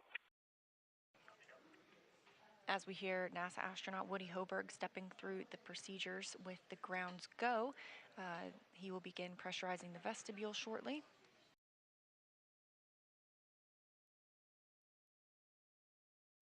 In the meantime, NASA astronaut Frank Rubio continues to conduct some hardware servicing on the space Dragon station. SpaceX on the big loop. If desired, reference procedure 4.400 for monitoring vestibule pressurization.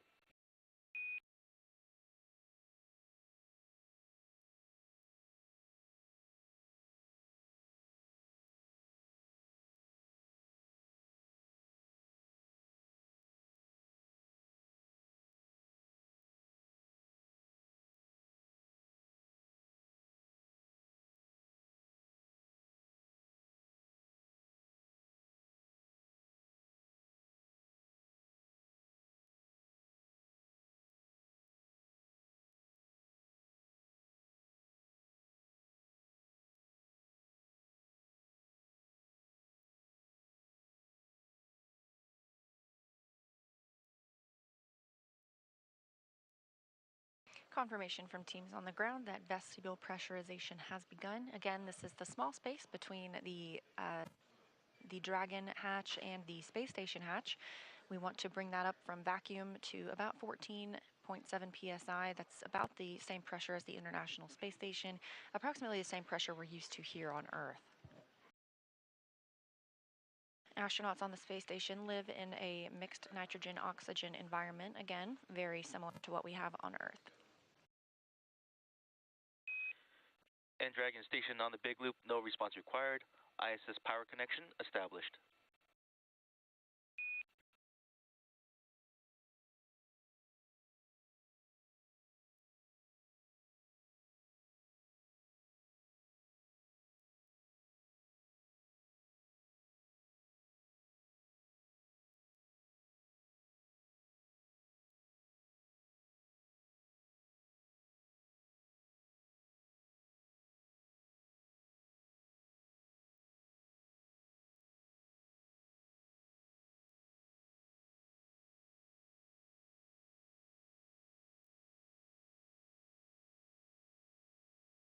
Station on 2, step 2.4, A pass pressure equalized at 13:39 GMT. Houston copies 13:39 GMT.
You can see some movement,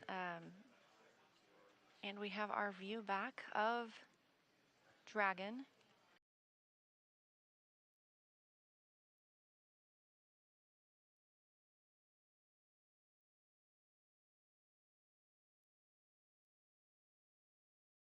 As we see a sunrise in the background, this view of Dragon Freedom with the AX-2 crew aboard docked to the Node 2 Zenith port on the International Space Station. Again, that docking coming at 8:12 a.m. Central Time.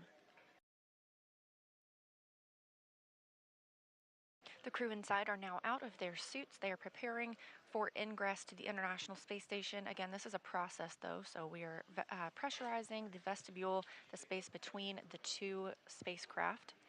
And if you see some color changes, that's because the International Space Station and Dragon are now flying into an orbital sunrise.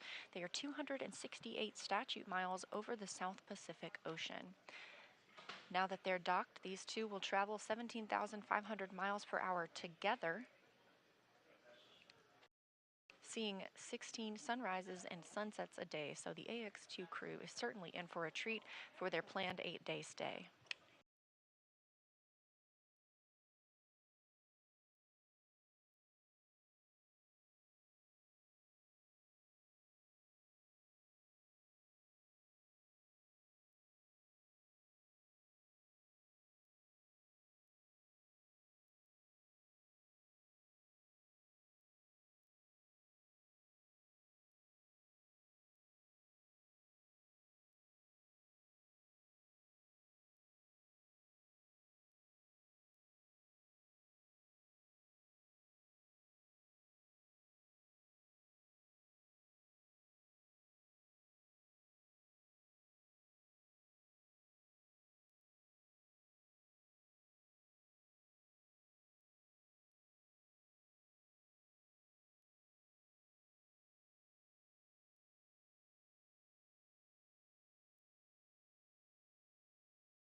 Here in Mission Control Houston, teams are handing over from the Orbit 1 shift to the Orbit 2 shift.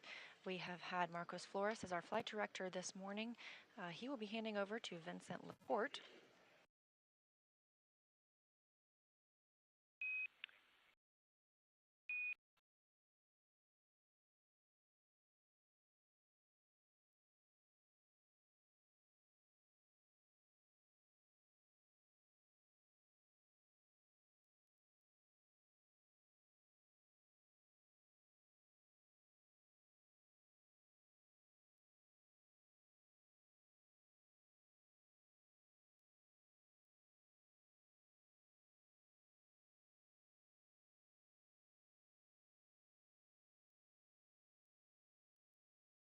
Again, Woody Hoberg aboard the International Space Station is leading the team's...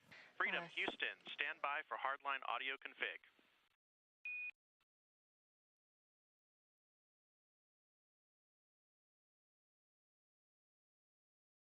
Freedom is standby.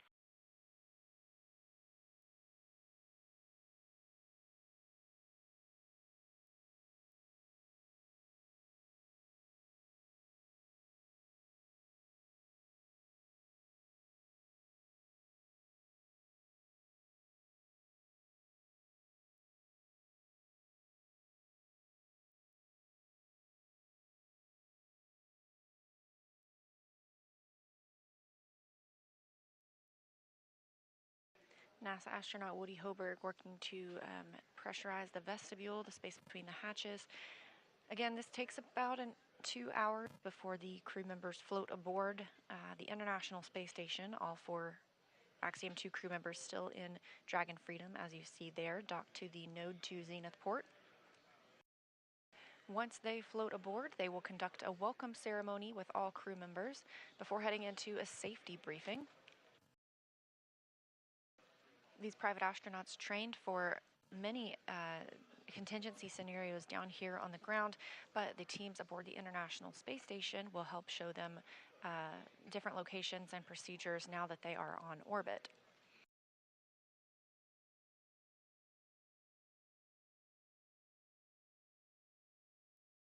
Later today, the Dragon Freedom crew will work to transfer some cargo from Dragon to the International Space Station.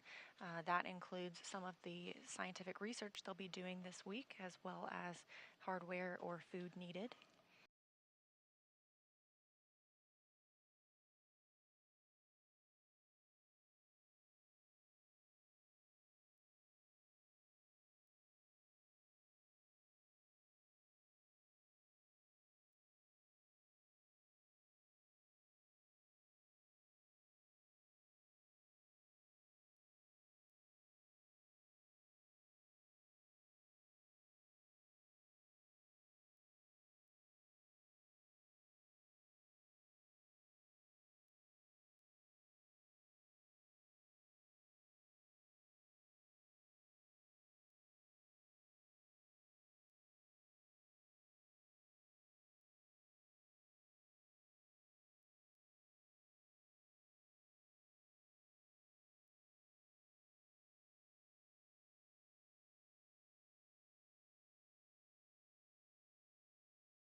Freedom Houston on the Big Loop for a comm check. Hardline audio configuration is complete.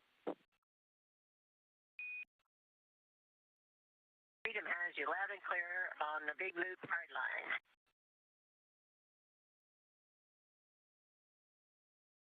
Good news.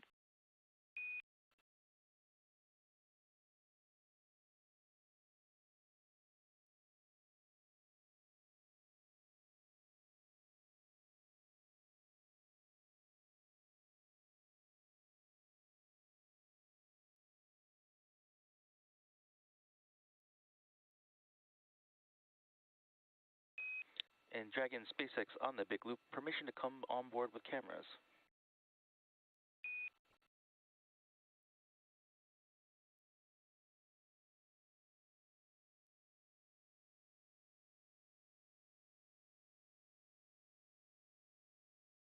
You come on board now, but we'll probably have to ask you to go away again in a little bit.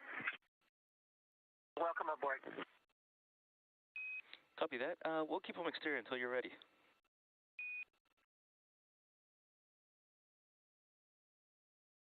Okay, thank you.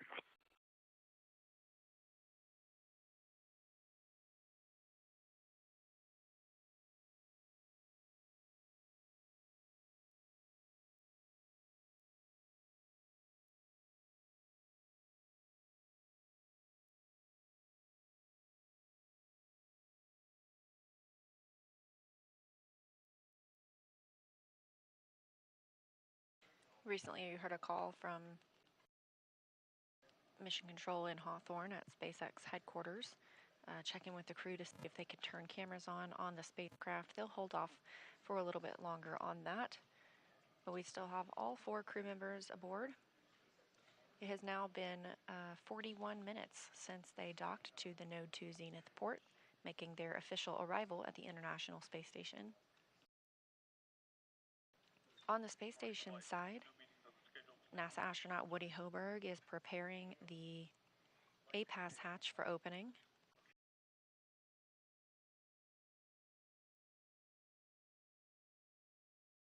And SpaceX Dragon on the Big Loop, just to let you know, we've got all four suits drying. The shortest timer is at passing 7 minutes right now. Copy all, 4 suits drying, and 7 minutes have elapsed.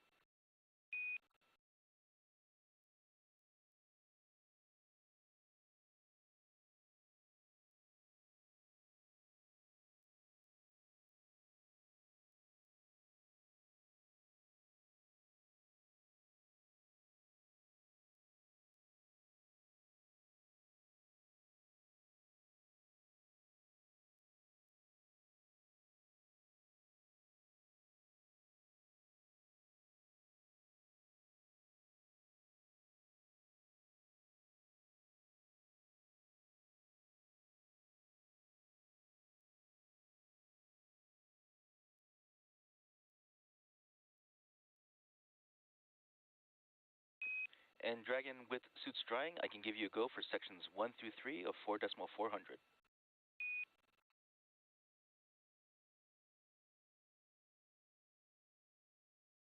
Copy 1 through 3 of 4.400.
Again, you're watching live coverage of the AX-2 crew arrival at the International Space Station.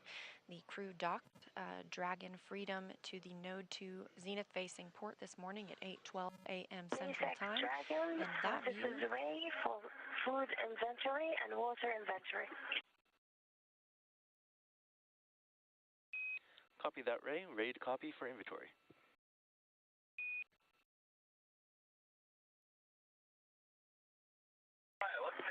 203, 5 bottles.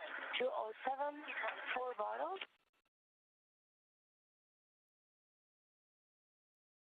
For food, 305, 1 meal and a snack. 313, 1 meal and a snack. 307, 1 meal and a snack. 315, 1 meal and a snack. Copy that, and to read back, we have 5 bottles from 203, 4 bottles from 207, 1 meal and 1 snack from locations 305, 313, 307, and 315. Good copy. Thank you. Thank you.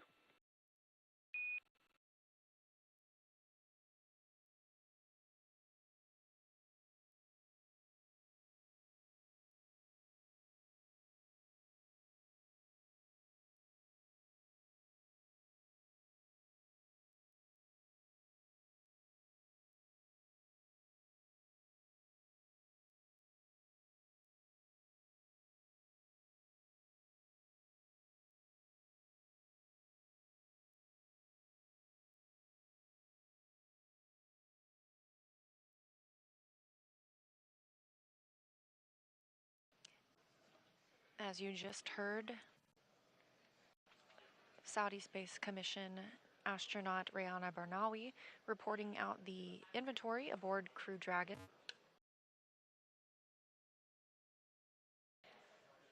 Everything is meticulously tracked aboard the space station and Dragon as well, so she was reporting which meals and snacks had been consumed during their approximate 16-hour flight from launch last night at 5:37 p.m. Eastern Time to docking this morning at 9:12 a.m. Eastern Time.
Again, you're watching live coverage of the AX-2 arrival at the International Space Station, the second private astronaut mission to visit the space station following the Axiom 1 flight last year. Currently aboard Dragon Freedom, which you see on your screen, attached to the station's Node 2 Zenith port are Commander Peggy Whitson, pilot John Schaffner, and mission specialists Ali Alkarni and Rihanna Barnawi.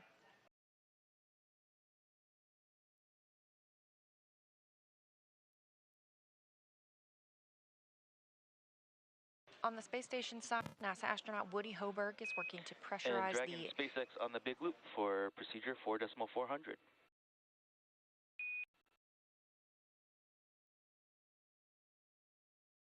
Go for 4.400. Hey, so we're getting close to finishing the leak check, but you have a go to perform Section 5 for the dock waste system configuration.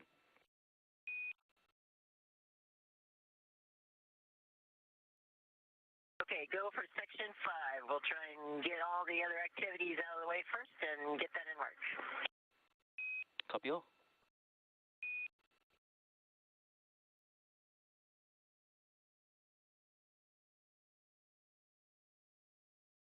We heard Peggy Whitson earlier say that the crew has doffed their suits. They are now in probably their flight suits ahead of heading into the International Space Station. We're expecting that around 10 a.m. Central Time for those hatches to open. They are drying their suits currently, just keeping them in good shape ahead of a trip home.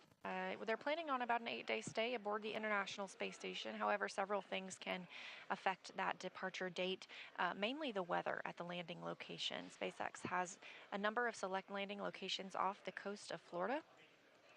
And we watch for things like wave height or wave cadence, as well as wind speeds, to ensure that the crew have the safest and most comfortable landing possible.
Station Houston, on the big loop, we have a good leak check. ISS is go to complete vestibule equalization and open the APAS hatch at step 3.1 of procedure 2.102. All right, station copies go in 3.1.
For those of you just joining our coverage of Axiom 2 crew in our SpaceX Dragon Freedom capsule, which is what you see there on your screen, has successfully docked to the International Space Station.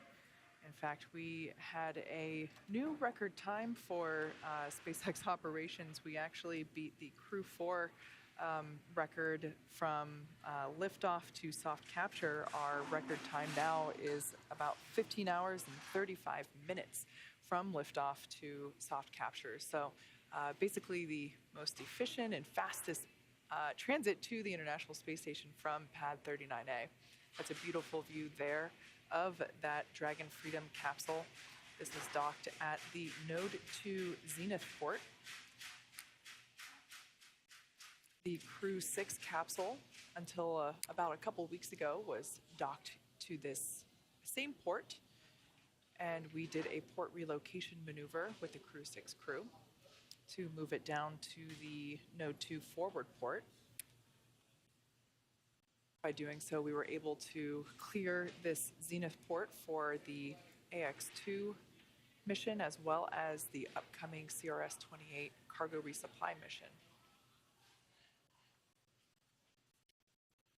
Although it might look stagnant if you look at it quickly, we can see planet Earth rotating slowly behind, or rather under, the Dragon capsule and the International Space Station. There at the bottom of the screen, you can kind of make out the Canadarm, which is the robotic arm that the crew on board station will utilize in order to remove cargo from the unpressurized section of Dragon located in the trunk, which is essentially the top half, in this orientation, the top half of the Dragon capsule. Of course, when we are sitting at the launch pad or other conventional views of Dragon, it's the bottom half of Dragon. But really, it's that half black, half white cylindrical portion of Dragon that we see there. This view is also great because you get a really clear view of the nose cone and all of the hardware that the nose cone protects during the launch phase.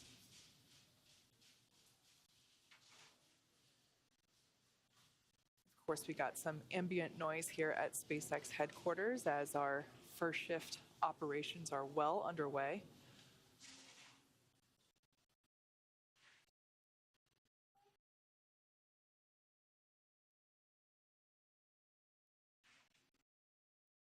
During the ascent phase, that nose cone will be closed, and that protects the forward hatch as well as the forward bulkhead Draco thrusters.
So right now, the Axiom 2 crew, they have taken their suits off. We heard the call out earlier that the suits are drying.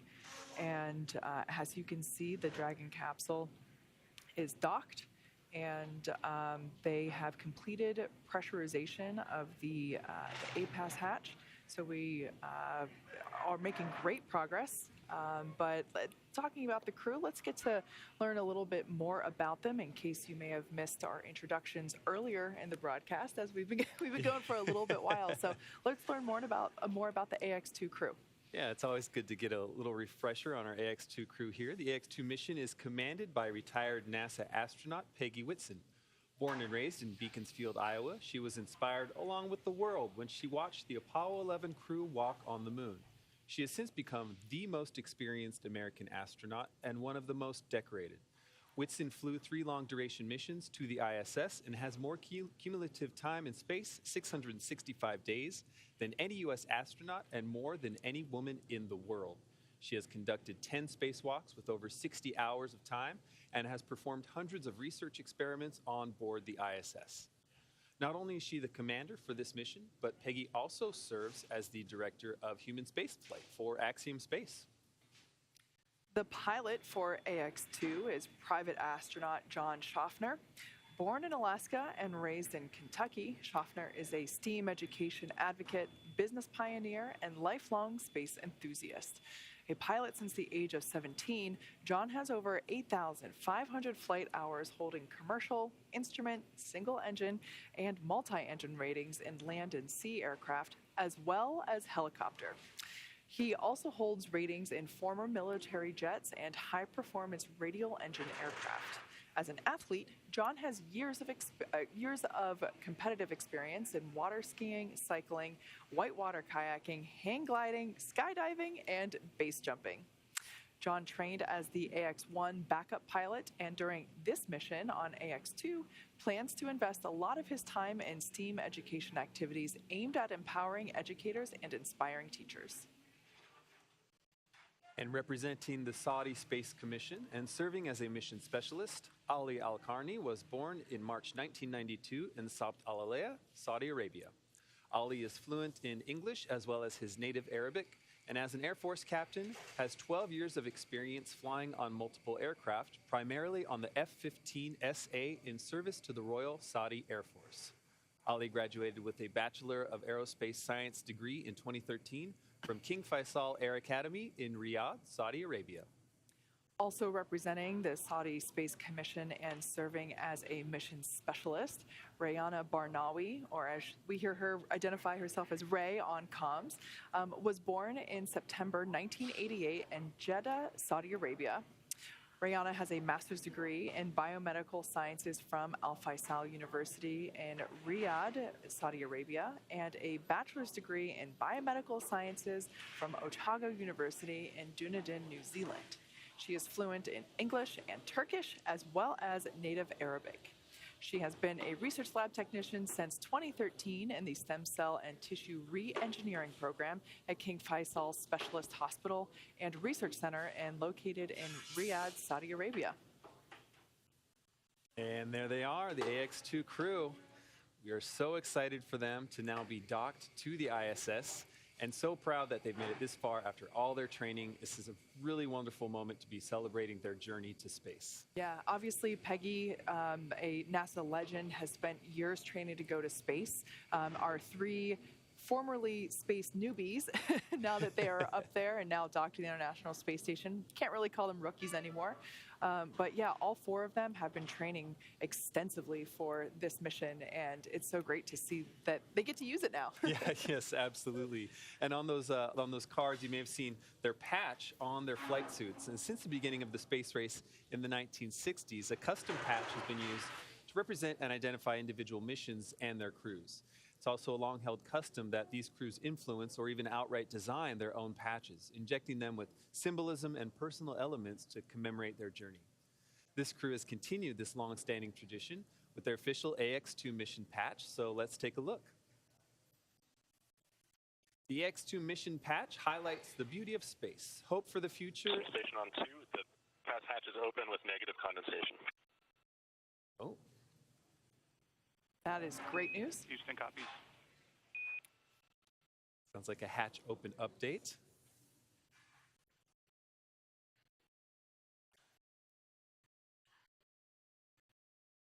Okay, continuing on this patch. This patch highlights the beauty of space, hope for the future, and the important role of the ISS to unite the best aspects of humanity. Shown prominently are the mission name, AX2, the family names of the crew members, and the flags of the United States and the Kingdom of Saudi Arabia, the two nations represented on board today's flight. There are 5 shapes drawn as constellations, and these represent the crew's intention to focus on inspiration, education, and teaching through STEAM education initiatives. And so there's a constellation for science, technology, engineering, arts, and math. The arched path leading from Earth to space is colored lavender, which is culturally significant in the Kingdom of Saudi Arabia, symbolizing hospitality. That arched path and color also reflect KSA's desire to be part of the space sector and position itself as a contributor to the global space community. Then, naturally, the space station is central to the image as the destination of this crew, while Earth is featured with prominent horizon lines symbolizing optimism, hope, and inspiration.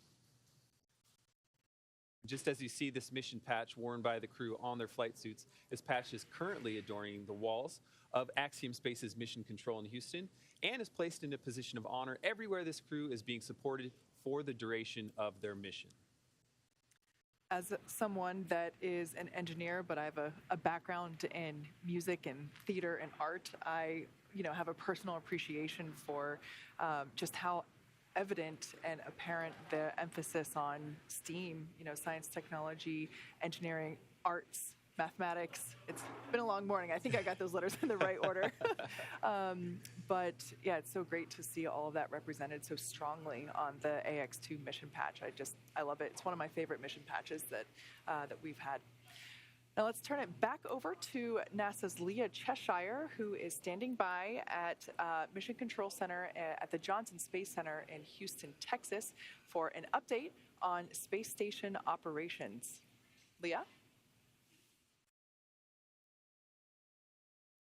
Thanks, Kate and Duke. Yes, we are still here in International Space Station Flight Control Room at Johnson Space Center in Houston, Texas, continuing to monitor the arrival of the AX2 crew and their eventual welcome to the International Space Station.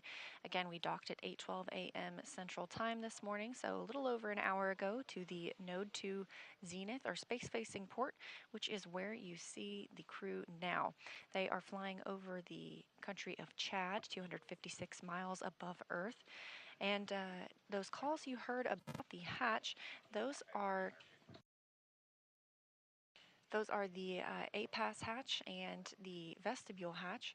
NASA astronaut Woody Hoberg is stepping through hatch procedures this morning. He's currently in the A-Pass hatch, and I looked it up to make sure to get it right for all of you. A-Pass stands for Androgynous Peripheral Assembly System. I think it's pretty clear why we call it A-Pass, keep it short and sweet. But that hatch has been opened. He is inside, and he has also opened the vestibule hatch. So the Dragon hatch is not open yet. We've still got some things that we need to work through on the SpaceX side as well as on the NASA side to make sure that we're ready to welcome the AX2 crew members aboard.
After launch yesterday at 5:37 p.m. Eastern Time, Dragon made its way to the International Space Station, conducting a series of burns and checkpoints along the way.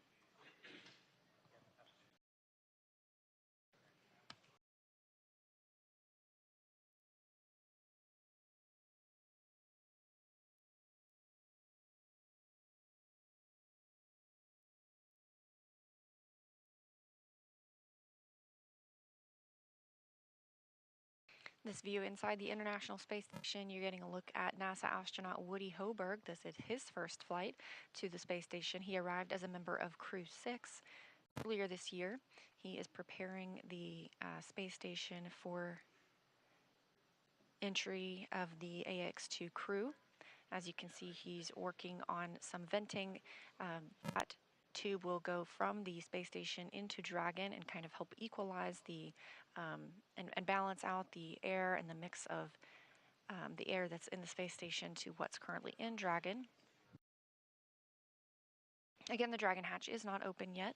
We are remaining live all the way through their welcome ceremony when we see the 4 crew members, Peggy Whitson, John Schaffner, Lee Al-Karni, and Rayana Barnawi, float aboard the International Space Station for the start of their approximately 8-day stay.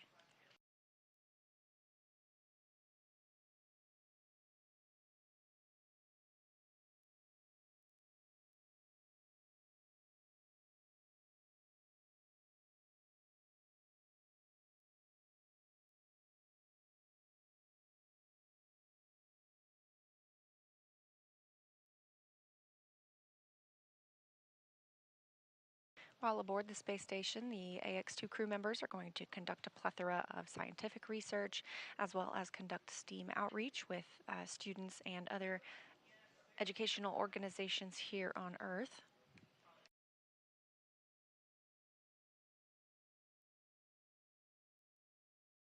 And again, they dock to the Node 2 Zenith port. This is where the Crew 6 Dragon, known as Endeavour, was docked just a few weeks ago. However, it was moved from one hatch to the next. Houston, so we have 2 Dragons, both docked to Node 2. ISS is ready for Dragon hatch equalization.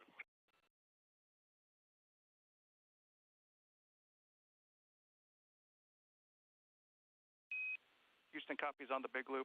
Stand by for equalization. Expect to take 3 minutes.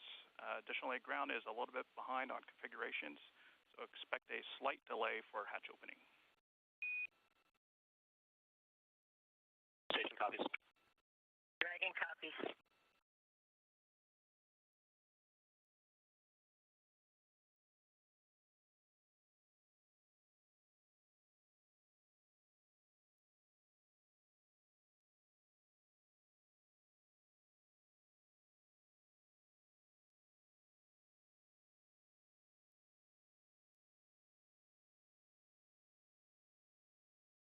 As NASA astronaut Woody Hoberg gets things ready on the station side, the AX-2 crew is still aboard Dragon, and they continue to have some steps that they're working through as well.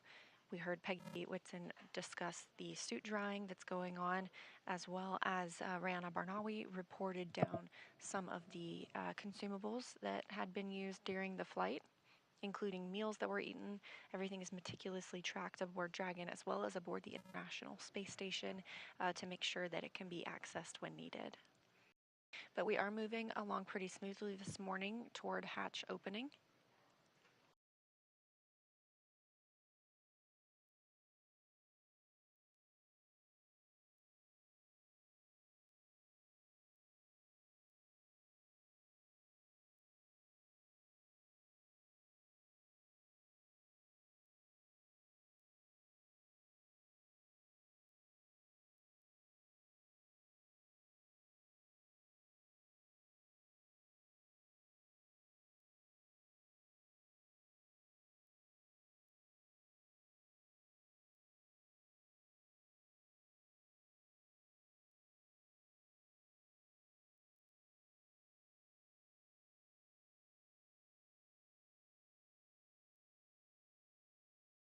The International Space Station uses GMT as their time zone, so it's about 2:28 p.m. Pacific, or sorry, 2B Pacific aboard the International Space Station right now. So Crew members are in the middle of their workday, most of them taking... Section 5 is complete for the waste configuration.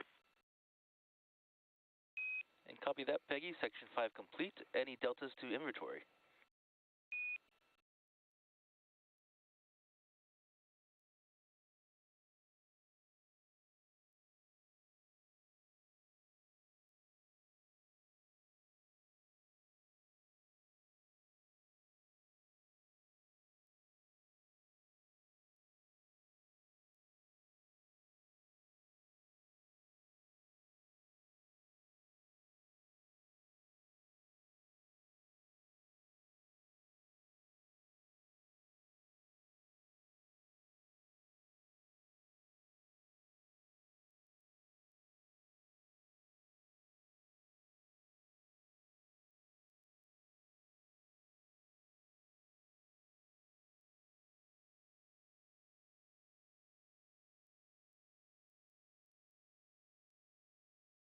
Looking at our timeline, some of the crew members on the space station side are enjoying their midday meal.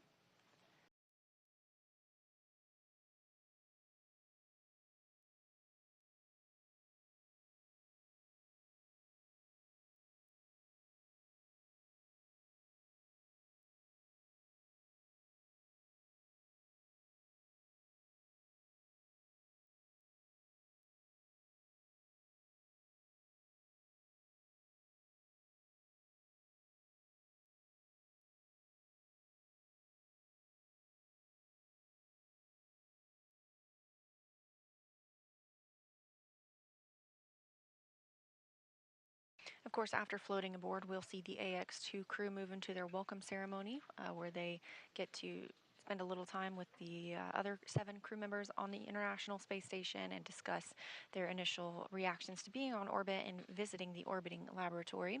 Afterward, they'll step into their safety briefing and make sure that everyone is aware of the location of any certain safety items aboard the International Space Station, as well as what to do in any event of a contingency.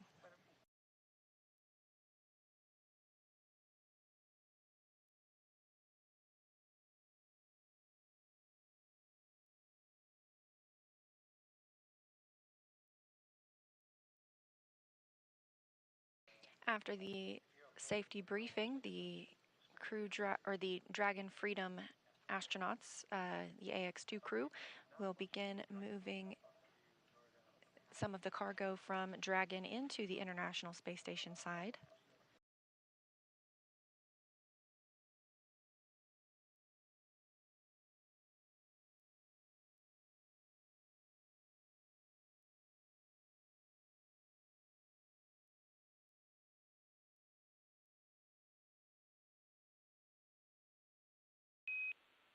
Station, Dragon, Houston on the Big Loop. Big picture update based on what we see for open ground and crew actions. We see that we're about 15 minutes out from hatch opening.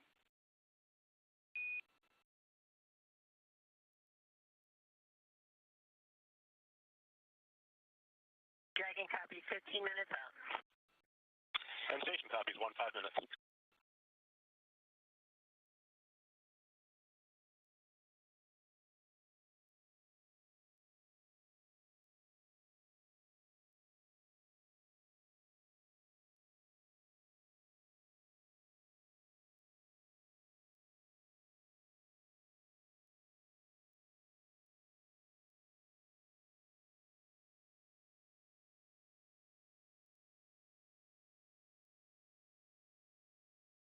Teams on the ground and teams on the space station continuing to step through their procedures, working toward hatch opening in approximately 15 minutes.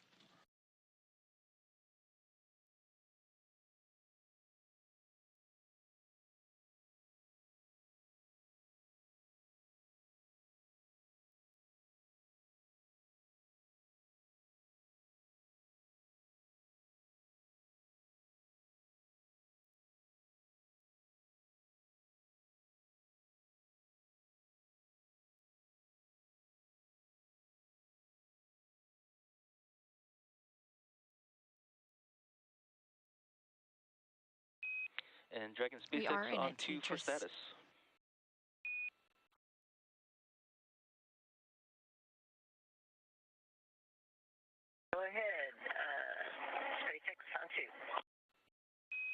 Hey, was just wondering, do we have a change to inventory due to the waste system flush?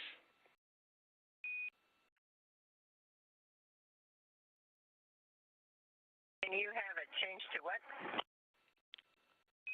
Yeah, to our inventory for water bottles consumed.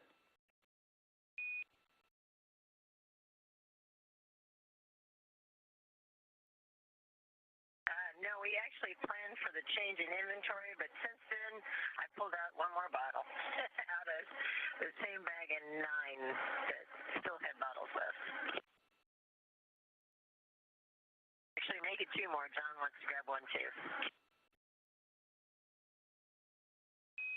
And copy that. That's 2 bottles from which location?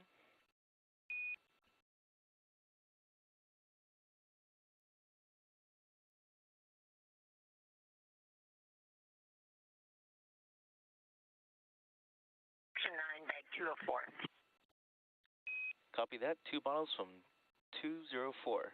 And just checking in, are we able to come back on board with cameras?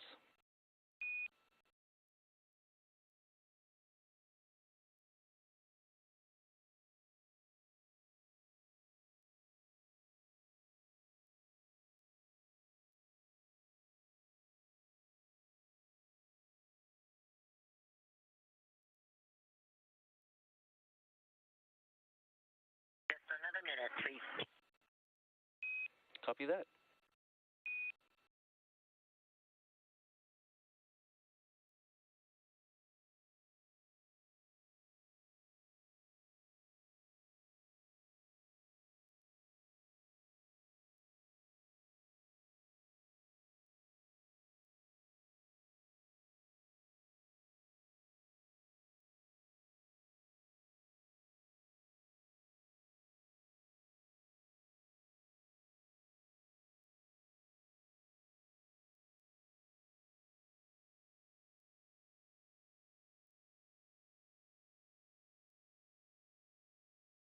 We're about 10 minutes away from Dragon Hatch opening.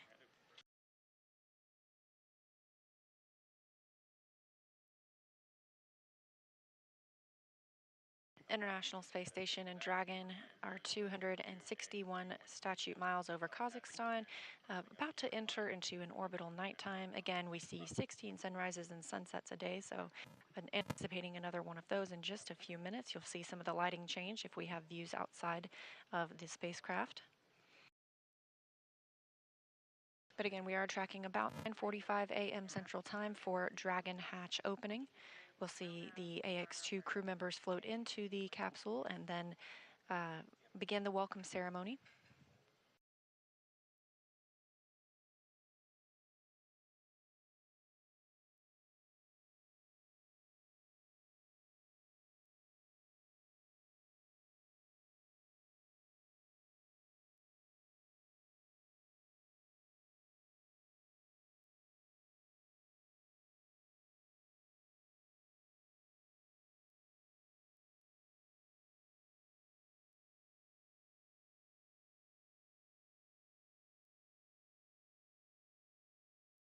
Again, we are in a TDRS handover, meaning we do not have KU band. That is the antenna we use to bring down our video from the International Space Station. So we are anticipating the crew to float through the Dragon Hatch at about 9:45 a.m. Central Time. We anticipate having good video at that time, so we'll get to welcome those 4 crew members aboard and see their smiling faces now that they've arrived at the space station.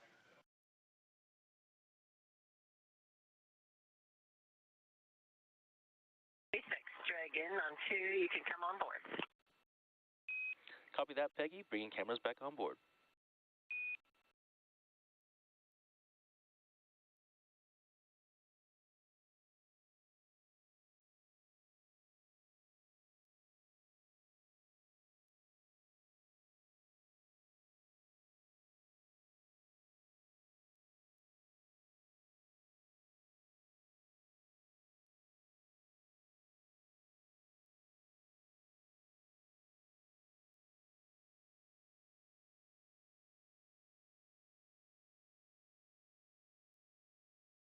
Dragon. The first two suits are dry, but we're just going to hold on packing them until after the event, if that sounds right to you.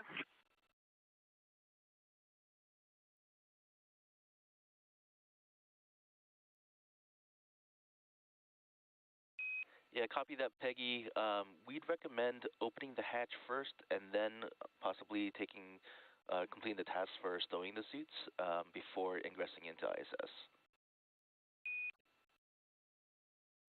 Okay, copy. Will do.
This is a view of Mission Control Space at SpaceX in Hawthorne, California. These teams have been monitoring the flight of Dragon Freedom since launch yesterday afternoon, actually before launch yesterday afternoon.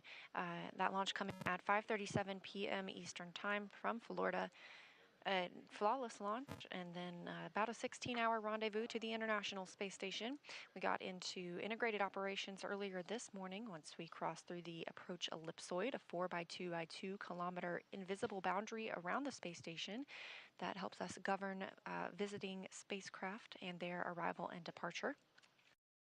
Teams here in Mission Control Houston, now on your screen, are being led by Vincent Lacourt, Flight Director. They're working with astronauts aboard the International Space Station and staff this room 24/7, 365 to ensure that those astronauts and the space station systems remain supported. We've had continuous presence aboard the International Space Station for over 23 years now. And we'll be welcoming 4 crew members shortly as part of the AX-2 mission, the second private astronaut mission to the International Space Station. This view coming from their mission control, also here in Houston, Texas. They'll remain on console all week to monitor the status of the astronauts, as well as help them step through their research, payloads, and any downlink opportunities that they have.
And we're expecting to regain video communications with the space station and Dragon shortly.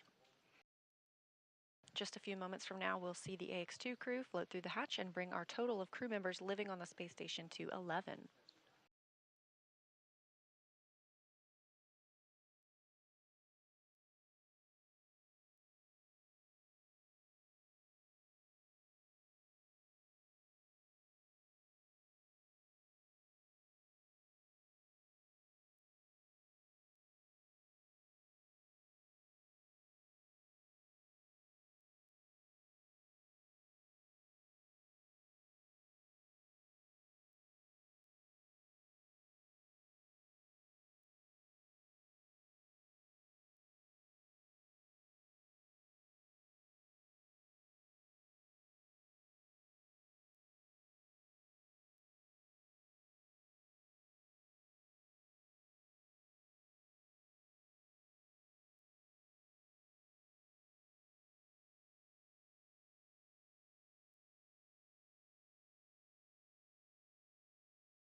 Everything looking good ahead of hatch opening on both sides, the station and Dragon.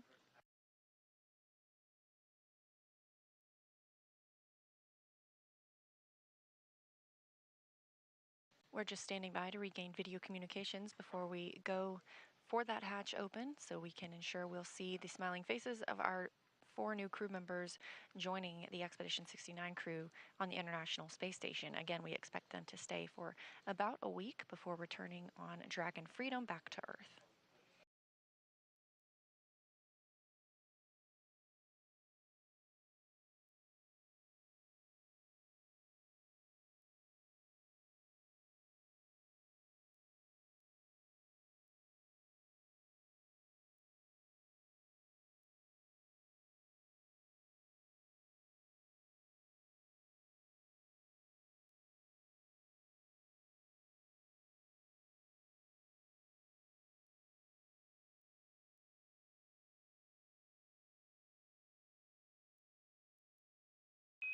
In Dragon SpaceX on the Big Loop, S-band will be deactivated shortly. Dragon to ground will no longer be available for comms. Please verify PTT destinations are set to ISS. Wilco.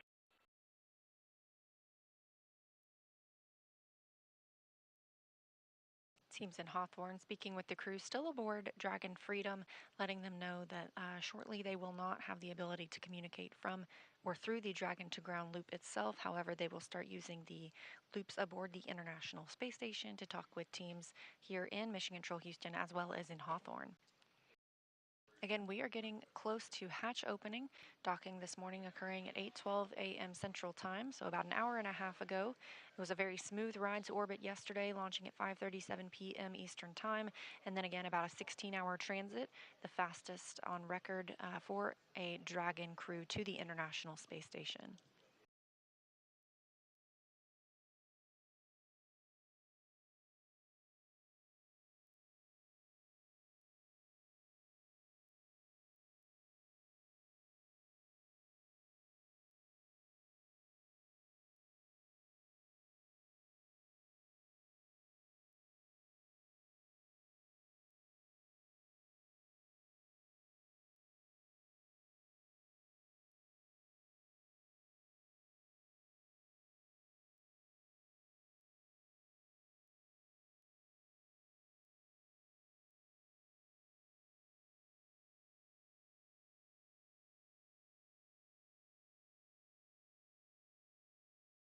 Take a look inside Dragon Freedom as the crew members of Axiom 2. We have all the suits stowed and feed procedure 40.12 complete. Copy all, Peggy. 4.012 complete.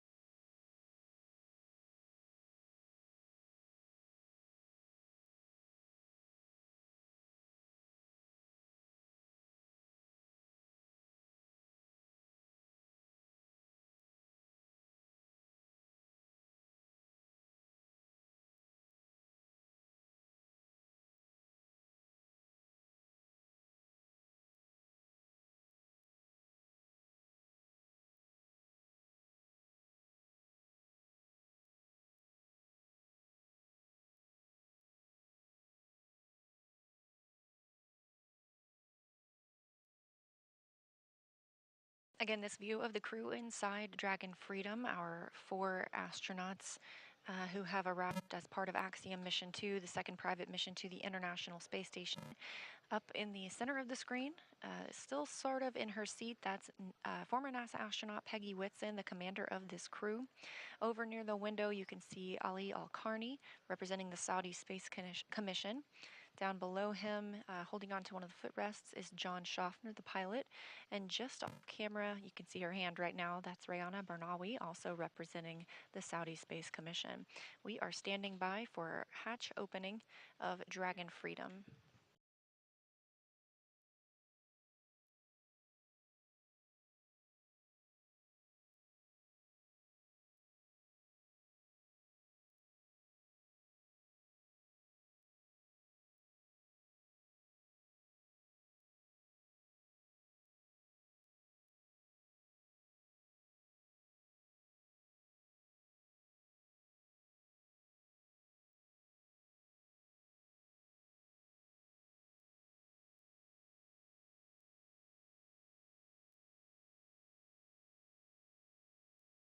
No.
Again, you're looking live inside Dragon Freedom as we prepare for the hatch to be opened and these 4 crew members to float into the International Space Station on what is the second private astronaut mission to the orbiting laboratory.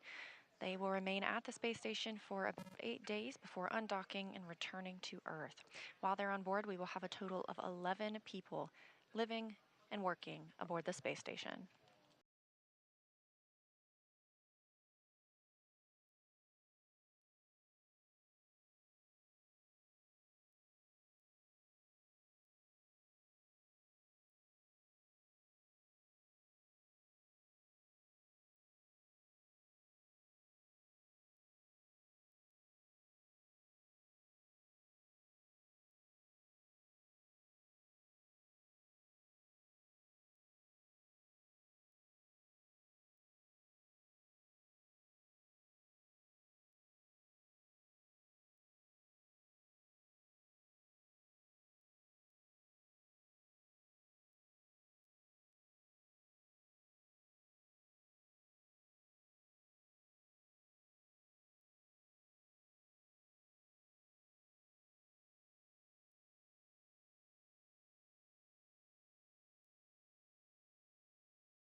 Again, this crew launched at 5:37 p.m. Eastern Time yesterday, docking this morning at 9:12 a.m.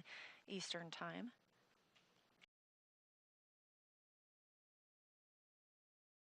The hatches are configured to be open, so we are just standing by for that final go call to the crew.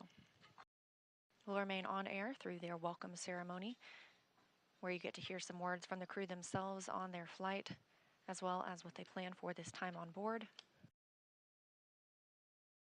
Afterwards, we will wrap our show as the crew steps into their safety briefings and eventually gets to work aboard the space station.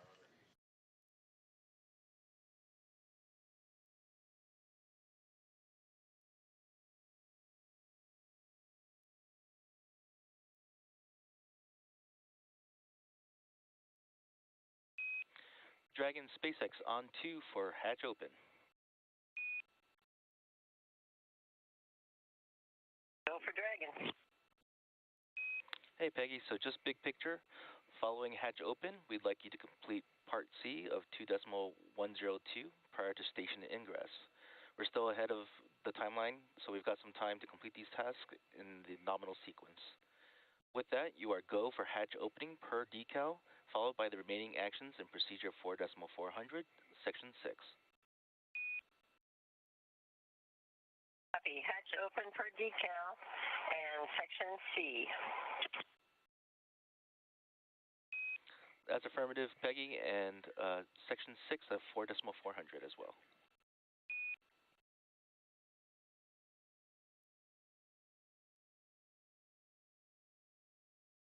Yes, copy. Section 6 of 4.400 as well. Thank you.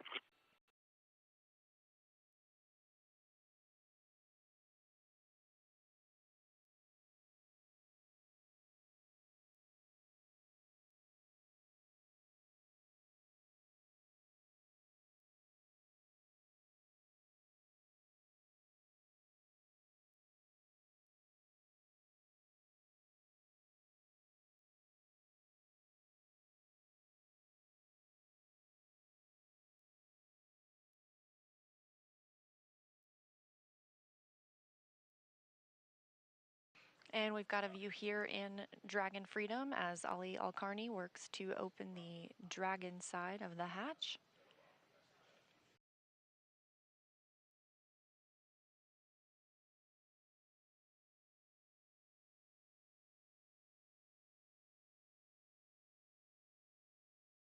On the other side of the Dragon hatch is NASA astronaut Woody Hoberg waiting to welcome the crew on board after having completed all of the preparations this morning.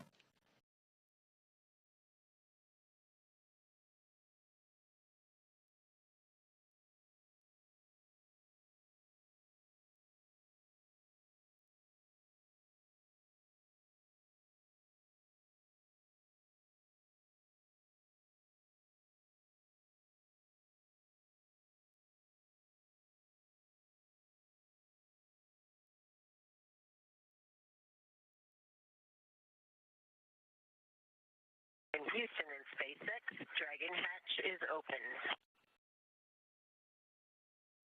Houston copies. SpaceX copies. At 10 a.m. Central Time, the Dragon hatch is open, preparing to see our crew members float through and join the International Space Station.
Houston, the IMV duct is installed and we are ready for IMV activation.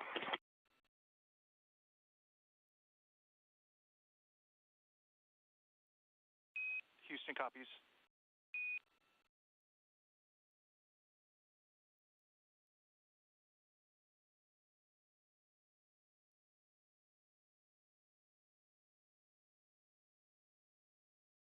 Again, Dragon hatch open at 10 a.m. Central Time after docking at 8:12 a.m. Central Time following their approximately 16-hour journey from the space coast of Florida to the International Space Station.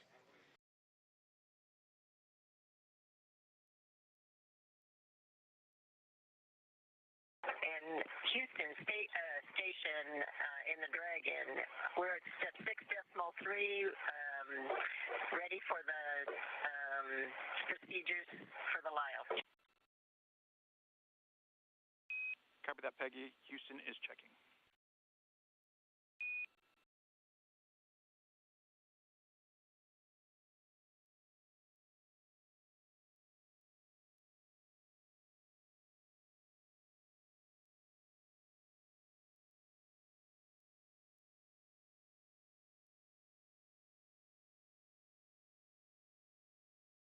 Dragon Houston on the big loop, you have a go for step 6.3 and procedure 2.102. Go for 6.3, 2.102. Thanks.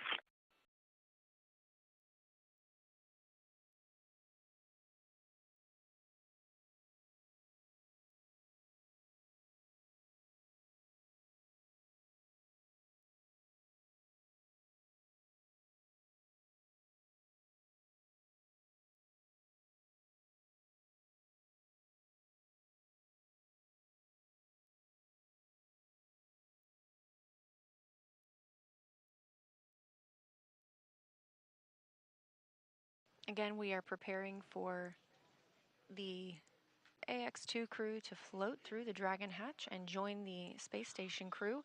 On the right-hand side of your screen, you see NASA astronaut Woody Hoberg, who has monitored their arrival this morning, first in the cupola, and then worked to prepare these hatches, pressurizing the vestibule, that space between both hatches, and eventually assisting in opening the A-Pass hatch, as well as then Ali Al-Karni, just at 10 a.m. Central Time, 5 minutes ago, opening the Dragon hatch.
Again, this is live coverage of the arrival of the AX-2 crew to the International Space Station. We are just standing by for those crew members to make their way out of Dragon and into the space station moments from now.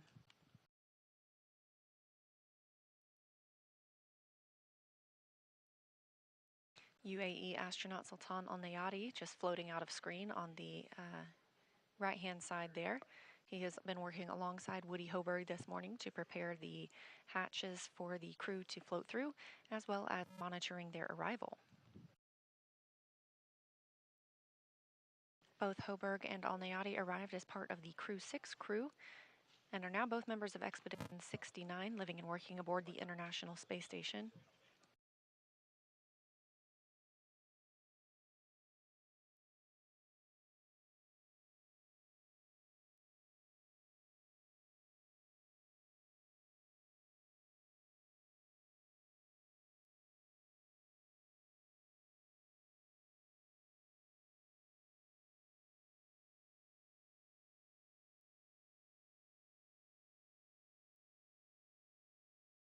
Teams are also preparing the intermodule ventilation. That was the tube that we saw earlier that Woody Hoberg was working with. They will route that from the station side into the Dragon side to help equalize the atmospheres between both Dragon and station.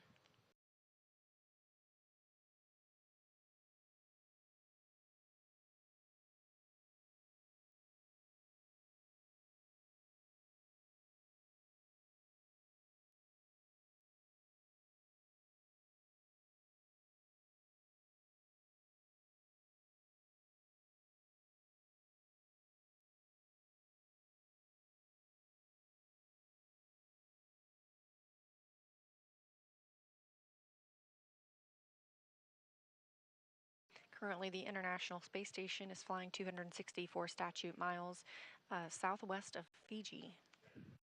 They are in an orbital nighttime, and here we have a great view of 4 of our crew members on the International Space Station. On the far left, that's NASA astronaut Steve Bowen. Down in the bottom left, NASA astronaut Frank Rubio. Houston on 2, LIO cartridge is sealed per the decal at 15:08. Space copies. NASA's Woody Hoberg was on the right of your screen, and in the center, Sultan Al-Nayati. Again, preparations to egress Dragon continue. You can hear Commander Peggy Whitson discussing with teams on the ground that they are still stepping through those final checks.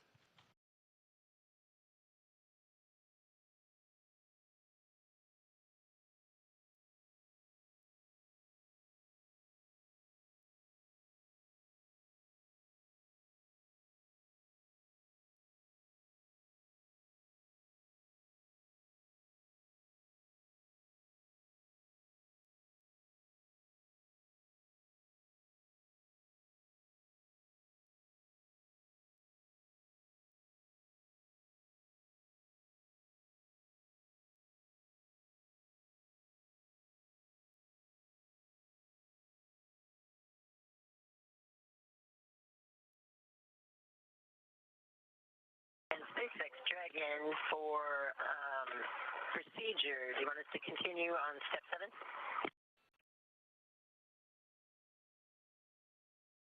Yeah, it's affirmative on section step 7.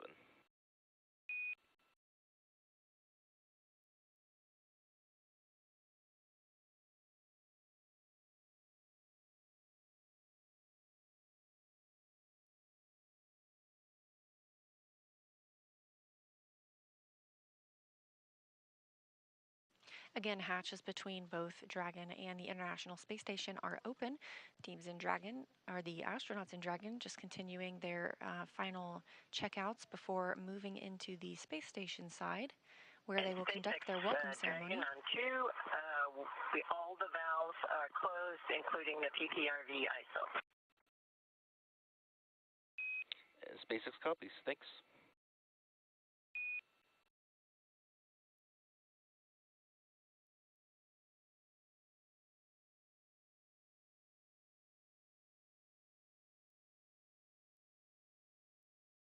Again, this is a view from inside Node 2, also known as Harmony. The AX2 crew today docked to the Zenith, or space-facing port. There is another Dragon spacecraft docked to the forward-facing port. That is SpaceX Dragon configuration is complete at step 8.9 of 2102. Houston copies. And SpaceX copies.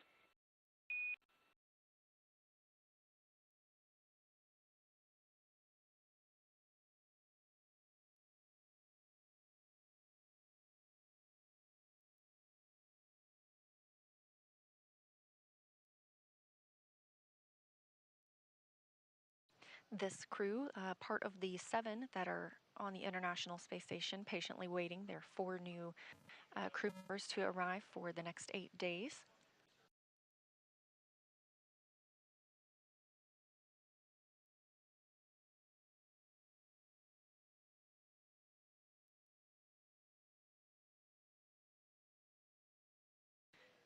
Not pictured in this frame, there are also 3 Roscosmos cosmonauts on board, including Sergei Prokopyev, Dmitry Petelin, and Andrei Fedyaev. So with the addition of these 4 crew members about to float on the space station, we will have an 11 total astronauts on station.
And we have our first views of the Axiom crew members floating aboard. First is Commander Peggy Whitson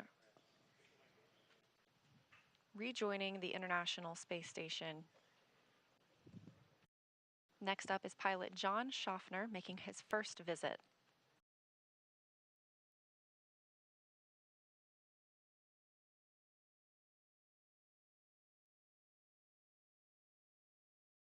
Also on his first trip to space, you can see Ali Al-Karni representing the Saudi Space Commission, all smiles as he floats through the Dragon hatch.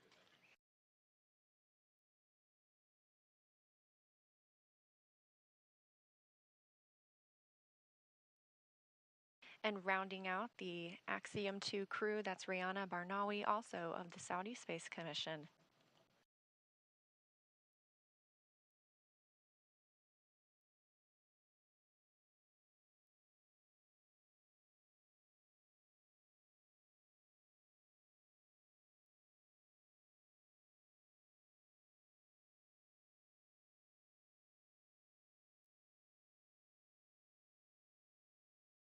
The crew of the space station is now 11 crew members. Big smiles from Rihanna Barnawi. She is now the first female Saudi to go to space.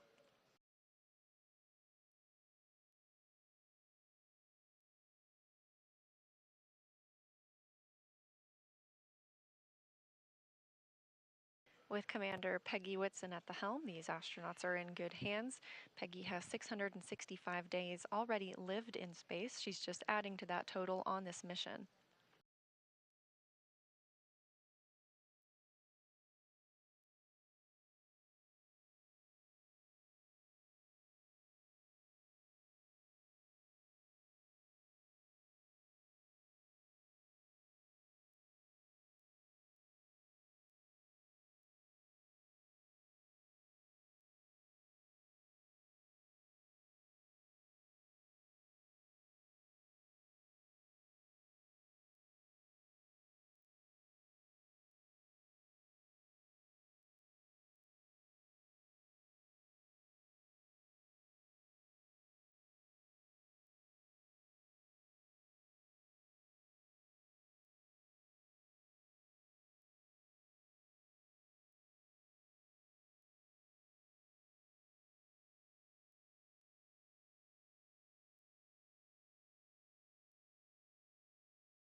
John Schaffner, his first trip to space.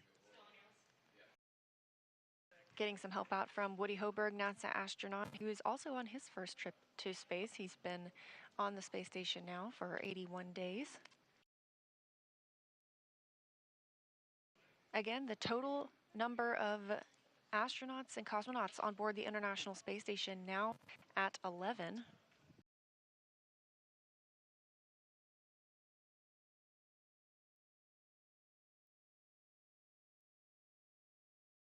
Three of the astronauts on the space station represent NASA, 3 represent Roscosmos,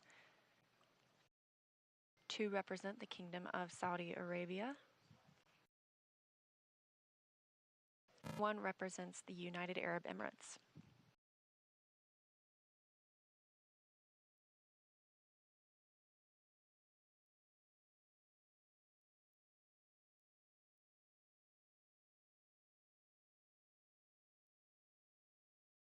Again, we are standing by for the start of the welcome ceremony. The crew will take some time to do some scene and voice checks and make sure that their microphones are set up properly, as well as that we have them all in frame before going into their welcome remarks. And of course, afterward, we will wrap our coverage before they step into their work and life aboard the International Space Station for the next 8 days. Station Houston on 2 for Frank and PAO.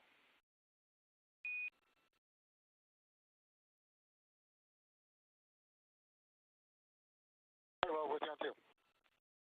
Hey, Frank, just wanted to tag up with you on the PAO event. We're thinking about doing a scene and voice in about 7 minutes from now. Will that work for you? That'll be perfect. We will call you back in about, and we can even do 5 minutes if you guys want, but we'll call you back in 7 minutes. Copy that. We prefer closer to 7 minutes as we have a handover in about 5 minutes from now. Sounds great.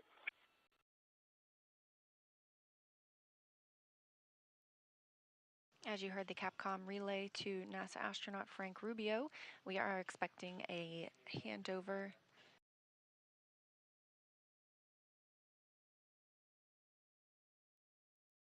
We're expecting that short handover in just a few minutes. We want to make sure that we have great audio and video from our visiting astronauts. So we are holding for that short handover, and then we will start the welcome ceremony. Again, crew arrived this morning at 8:12 a.m. Central Time, the Dragon hatch opening at 10 a.m. Central Time, and then crew members floating aboard just moments ago. Ali Al-Karni, it looks like he already has the hang of things on his first flight to space.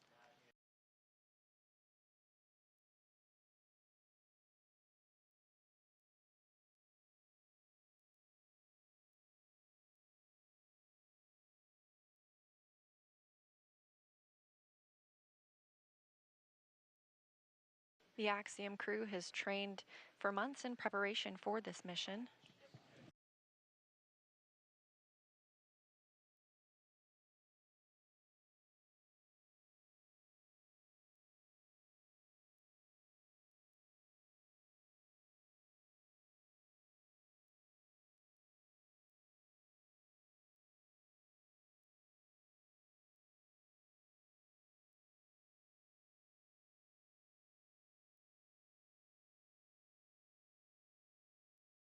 The Axiom crew has been training for months in preparation for this mission here at Johnson Space Center as well as at SpaceX, working with teams on the research that they will be conducting as well as learning space station systems.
Three countries represented here. We've got Tan Al Nayati of UAE, two Roscosmos cosmonauts, as well as our two new astronauts representing the Saudi Space Commission on their 8-day stay on the International Space Station.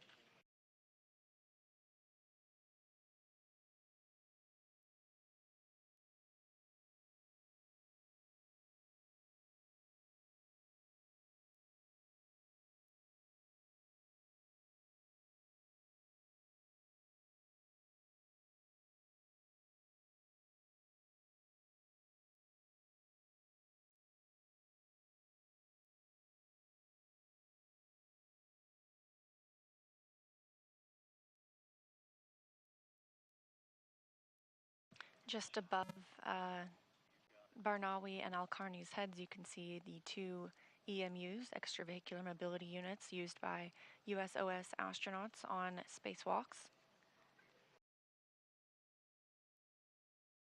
Those have been moved from the airlock to allow a little more space for the Axiom crew during this flight. Of course, we do have 11 crew members on board now, so we have to make some room for sleep spaces.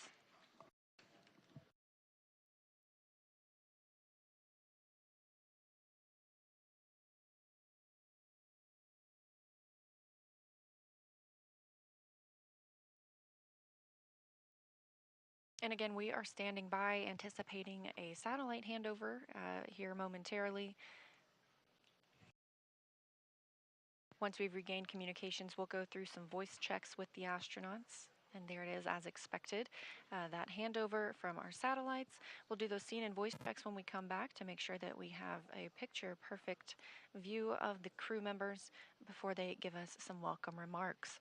This view from International Space Station Flight Control Room here in Houston, Texas. Teams continue to monitor the arrival of our 4 new visitors, as well as all of the systems aboard the International Space Station and the astronauts and cosmonauts that live there.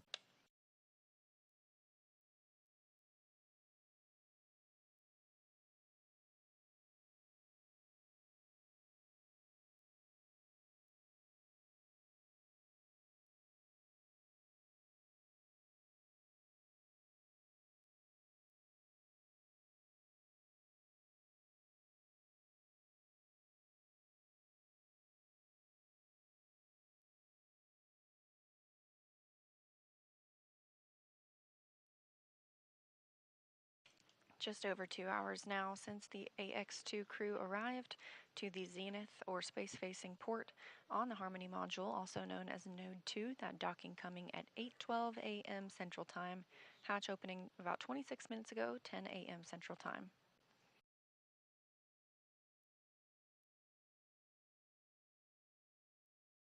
So we should regain that video and audio communication with the space station momentarily.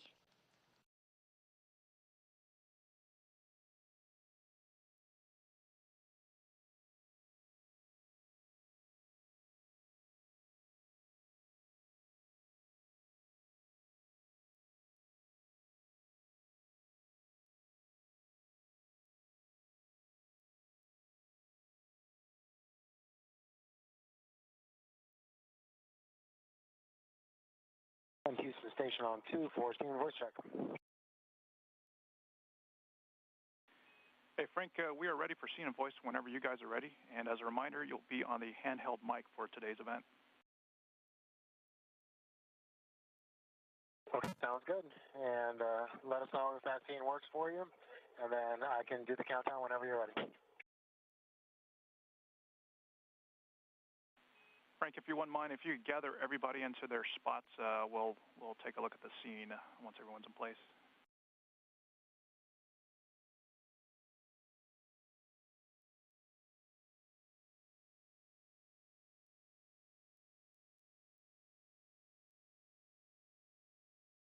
Crew members begin to move into their locations for the welcome ceremony. Obviously, we have regained communications through the tracking data and relay satellite systems. Houston Station on 2, say again for scene and voice. Hey, Woody, we just want to get everyone into position before we do our scene check. All right, we copy. We'll group up.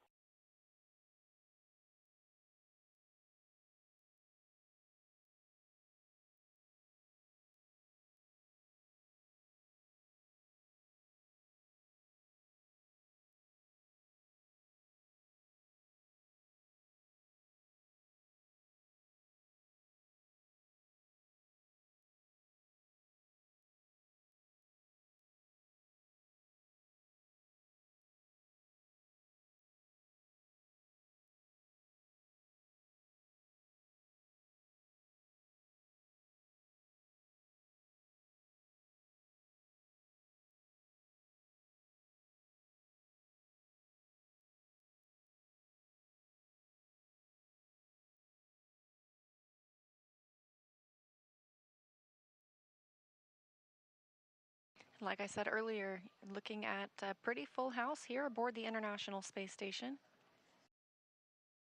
We have the crew that will fly on Soyuz MS-23 to return home later this year, as well as the crew that arrived on Crew 6, and now the AX-2 crew.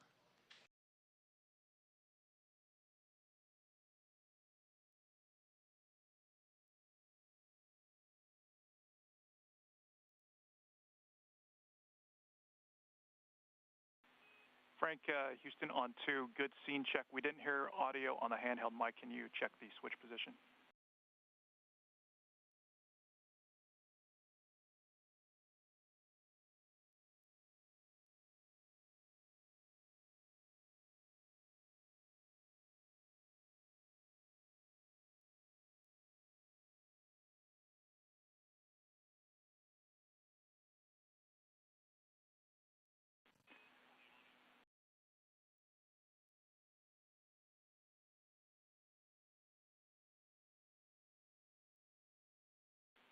Frank, we're checking the config on the ground. Stand by.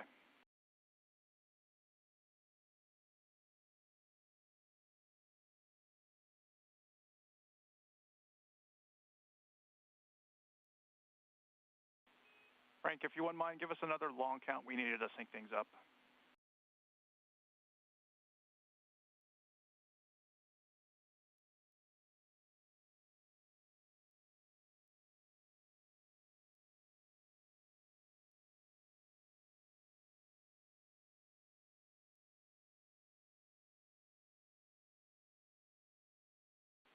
Thanks, Frank. We're good on scene and voice.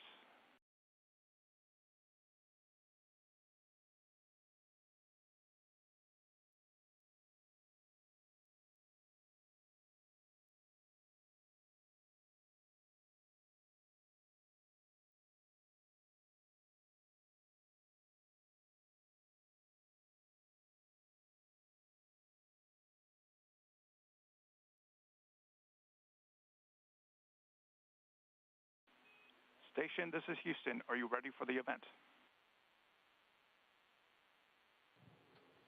Houston, this is Station. We are ready for the event. Please begin the welcome ceremony.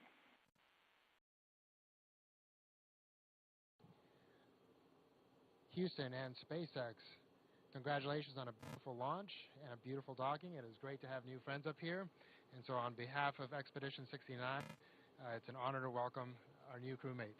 I'll pass it off to the ISS commander, Sergei Prokopiev. Welcome on board, dear friends.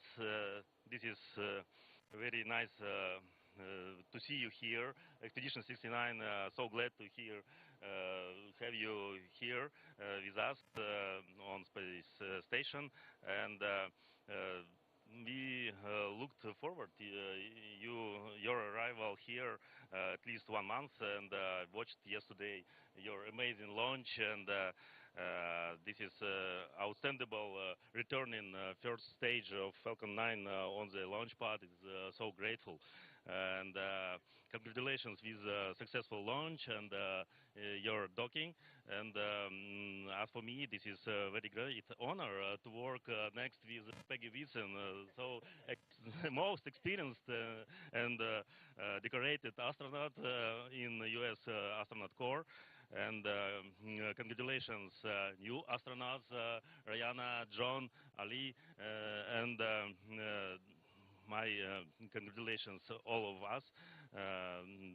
We have now 11 person on the space station, and my big congratulations of Saudi Space Commission, and I'm sure you will have a great achievement in the future in your space exploration.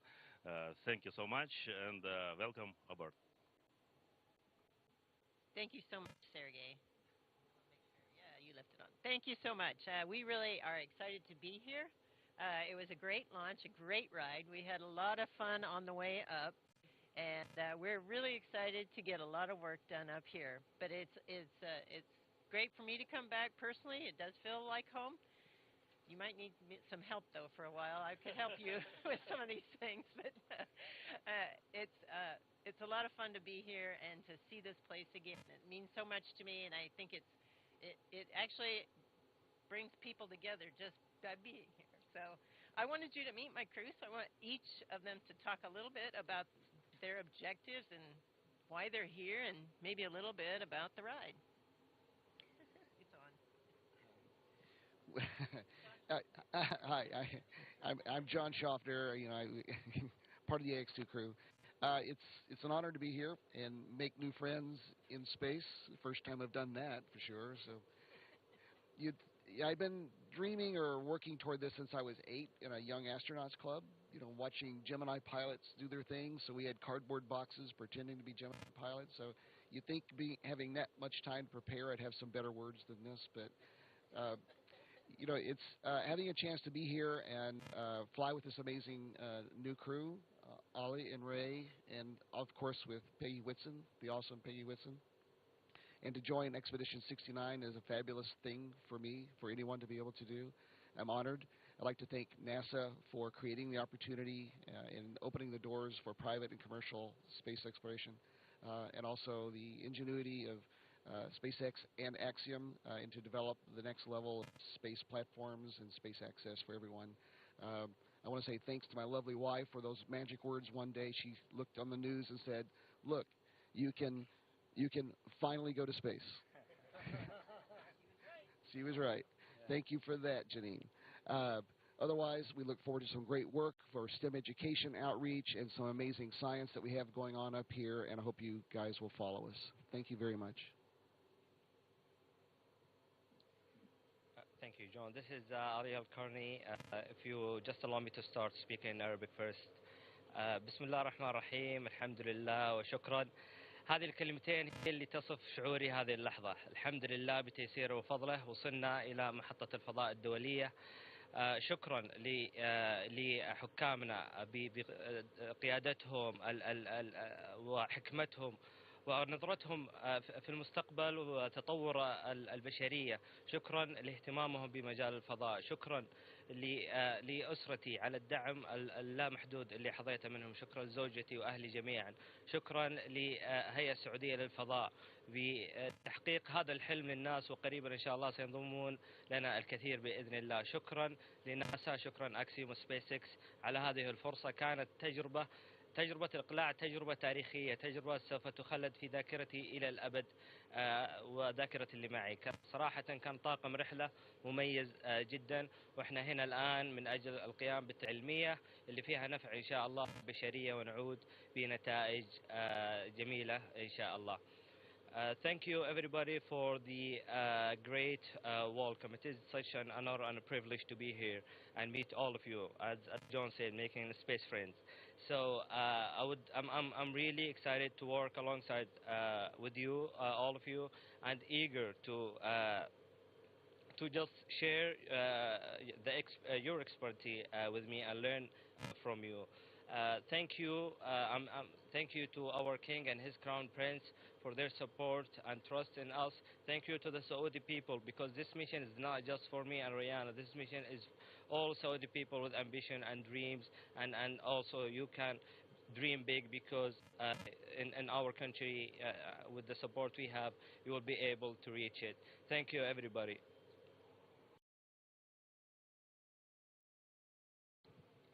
Hello everyone, so this is Rihanna Barnawi. Also, if you allow me, I'll start in Arabic first. تحية طيبة من الفضاء الخارجي. الحمد لله، بفضل الله وصلنا لهذه المرحلة. نحن الآن يعني نعيش حلم ما كنا نتخيل انه هو ممكن يصير حقيقة. الحمد لله، بدعم من الحكومة، بدعم من قيادتنا، بدعم من أسرنا، بدعم من الجميع. هذه الرحلة ما تمثلني أنا لوحدي ولا تمثل بس طموحي، بالعكس هي تمثل كل الوطن العربي، تمثل كل السعوديين. الحمد لله أن احنا جاتنا هذه الفرصة، أن احنا فقط نقدر نوصل الآن لمحطة الفضاء الدولية، لكن بعد كده عندنا أكيد طموحات أكبر وأكبر، منها القمر، منها المريخ. لازم نستكشف الفضاء، هذه هي فرصتنا. زي ما تشوفوا دحين جنسيات كثيرة متجمعة في مكان واحد، فالفضاء هو اللي يجمع كل هذه الجنسيات المختلفة بأفكارهم واستكشافاتهم معلوماتهم. فالحمد لله ان احنا وصلنا هذه المرحلة مع هذا الفريق الجميل. وصلنا الحمد لله بعد تدريب تقريبا 10 شهور. فهذا التدريب قابلنا رواد فضاء سابقين، قابلنا بيجي ويتسون، قابلنا مدربين دربوا رواد آخرين في ناسا وفي جاكسا وفي إيسا. وفي نفس الوقت التدريب اللي جهزوه أكسيوم واللي جهزوه سبيس إكس، شعور انطلاق الصاروخ صراحة أنا دموعي ما قدرت توقف، لأني حسيت إنه أخذتكم كلكم معايا هنا. فالحمد لله على التمام والكمال. الحمد لله على وجود قائدنا ذو الرؤية الطموحة سمو سيدي الأمير محمد بن سلمان. الحمد لله على وجوده، والحمد لله على أنه قدرنا نحقق هذا الحلم، وهذه أول خطوة. ونستنى بعد كده بإذن الله أشخاص كثير يكونوا موجودين هنا من العالم العربي أجمع. So, greetings from outer space. I'm here not only representing myself, but representing the hopes and dreams of everyone back home, everyone in the region. We are here gathering with different cultures and with this international collaboration. This shows how space brings everyone together. It brings even different backgrounds. Some of us are doctors, some of us are researchers, engineers, and so on. I'm very happy to be here representing the dreams and hopes of everyone back home, and at the same time, I'm very glad that I've received extensive trainings from trainers who have trained previous astronauts like NASA, JAXA, ESA, and SpaceX and Axiom. I'm very happy to be here, and thank you all for listening. Thank you for letting me share my feelings, and I'm going to live this experience to the max.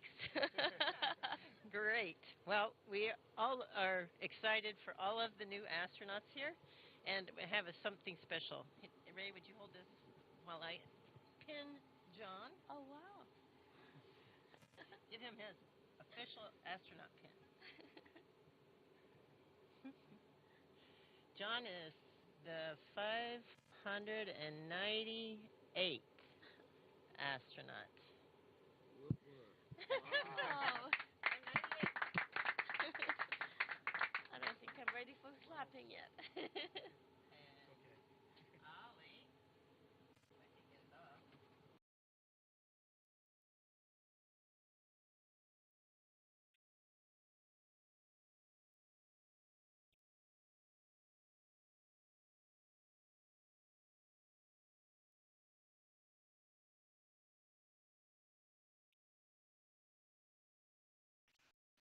Mic is off.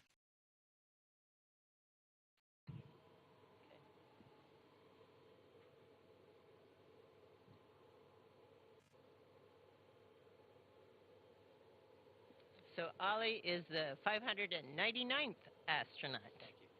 And our little Ray is 600.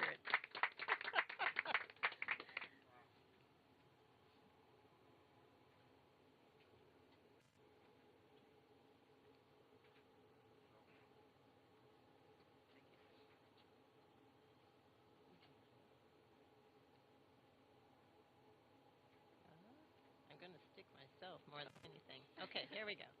All right. So thanks to inviting all of us up here and welcoming 3 new astronauts.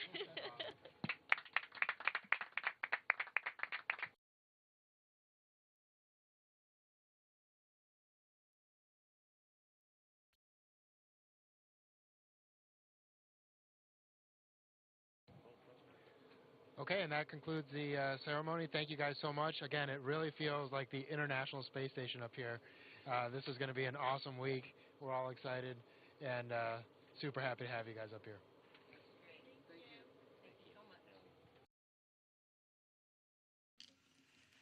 Station, this is Houston ACR. Thank you. That concludes our event. Thank you to all participants. Station, we are now resuming operational audio communications.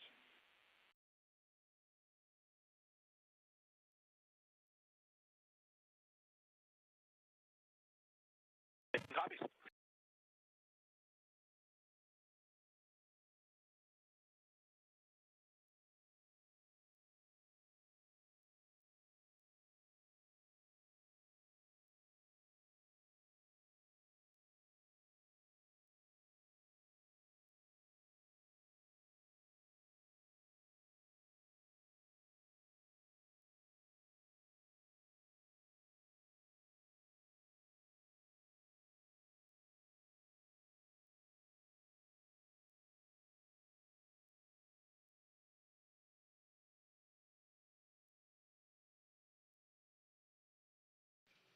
And with completion of the welcome ceremony, another big welcome to the Axiom 2 crew, our second private astronaut mission crew to arrive at the International Space Station. We now have 11 people living and working on the International Space Station. Again, we're looking for those AX2 crew members to live and work on the orbiting lab for the next 8 days. We saw docking this morning at 8:12 a.m. Central Time, 9:12 a.m. Eastern, and hatch opening from Dragon to the International Space Station at 10 Central, 11 Eastern. All of this following launch yesterday at 5:37 p.m. Eastern from Florida. It was a smooth ride uphill, approximately 16 hours ahead of that docking today. And again, now we are expecting these crew members to live and work on the space station for about 8 days before beginning their journey home to Earth. So for future updates on NASA missions, as well as what you can expect from the AX2 crew on their return coverage, you can keep an eye on nasa.gov. But with that, that'll wrap us up here in Mission Control Houston, and I'm going to send it back to my friends at SpaceX. Thank you so much, Leah. Excellent coverage from Johnson Space Center, really following along with all the integrated operations that ultimately led us to what a touching welcoming ceremony. Now with that, we are going to wrap up our live joint coverage of Peggy, John, Ali, and Rayana's arrival to the International Space Station. It's been an honor to support the AX2 mission thus far. We wish the Axiom crew a successful time on station, and we look forward to joining you when it's time to bring them back home. Absolutely. And Kate, I just want to say, from launch to docking, it has been an absolute pleasure sharing this desk with you. So thank you, spasiba, and shukran. Over the course of our crew's time on station, we will be providing daily mission updates from Axiom Mission Control to highlight the range of science research and STEAM education events the crew will be conducting over the course of their 8 days on station. Be sure to visit axiomspace.com and follow the Axiom social media channels for real-time updates. And with that, on behalf of SpaceX, Axiom Space, and NASA, thank you all for tuning in to watch. See you soon.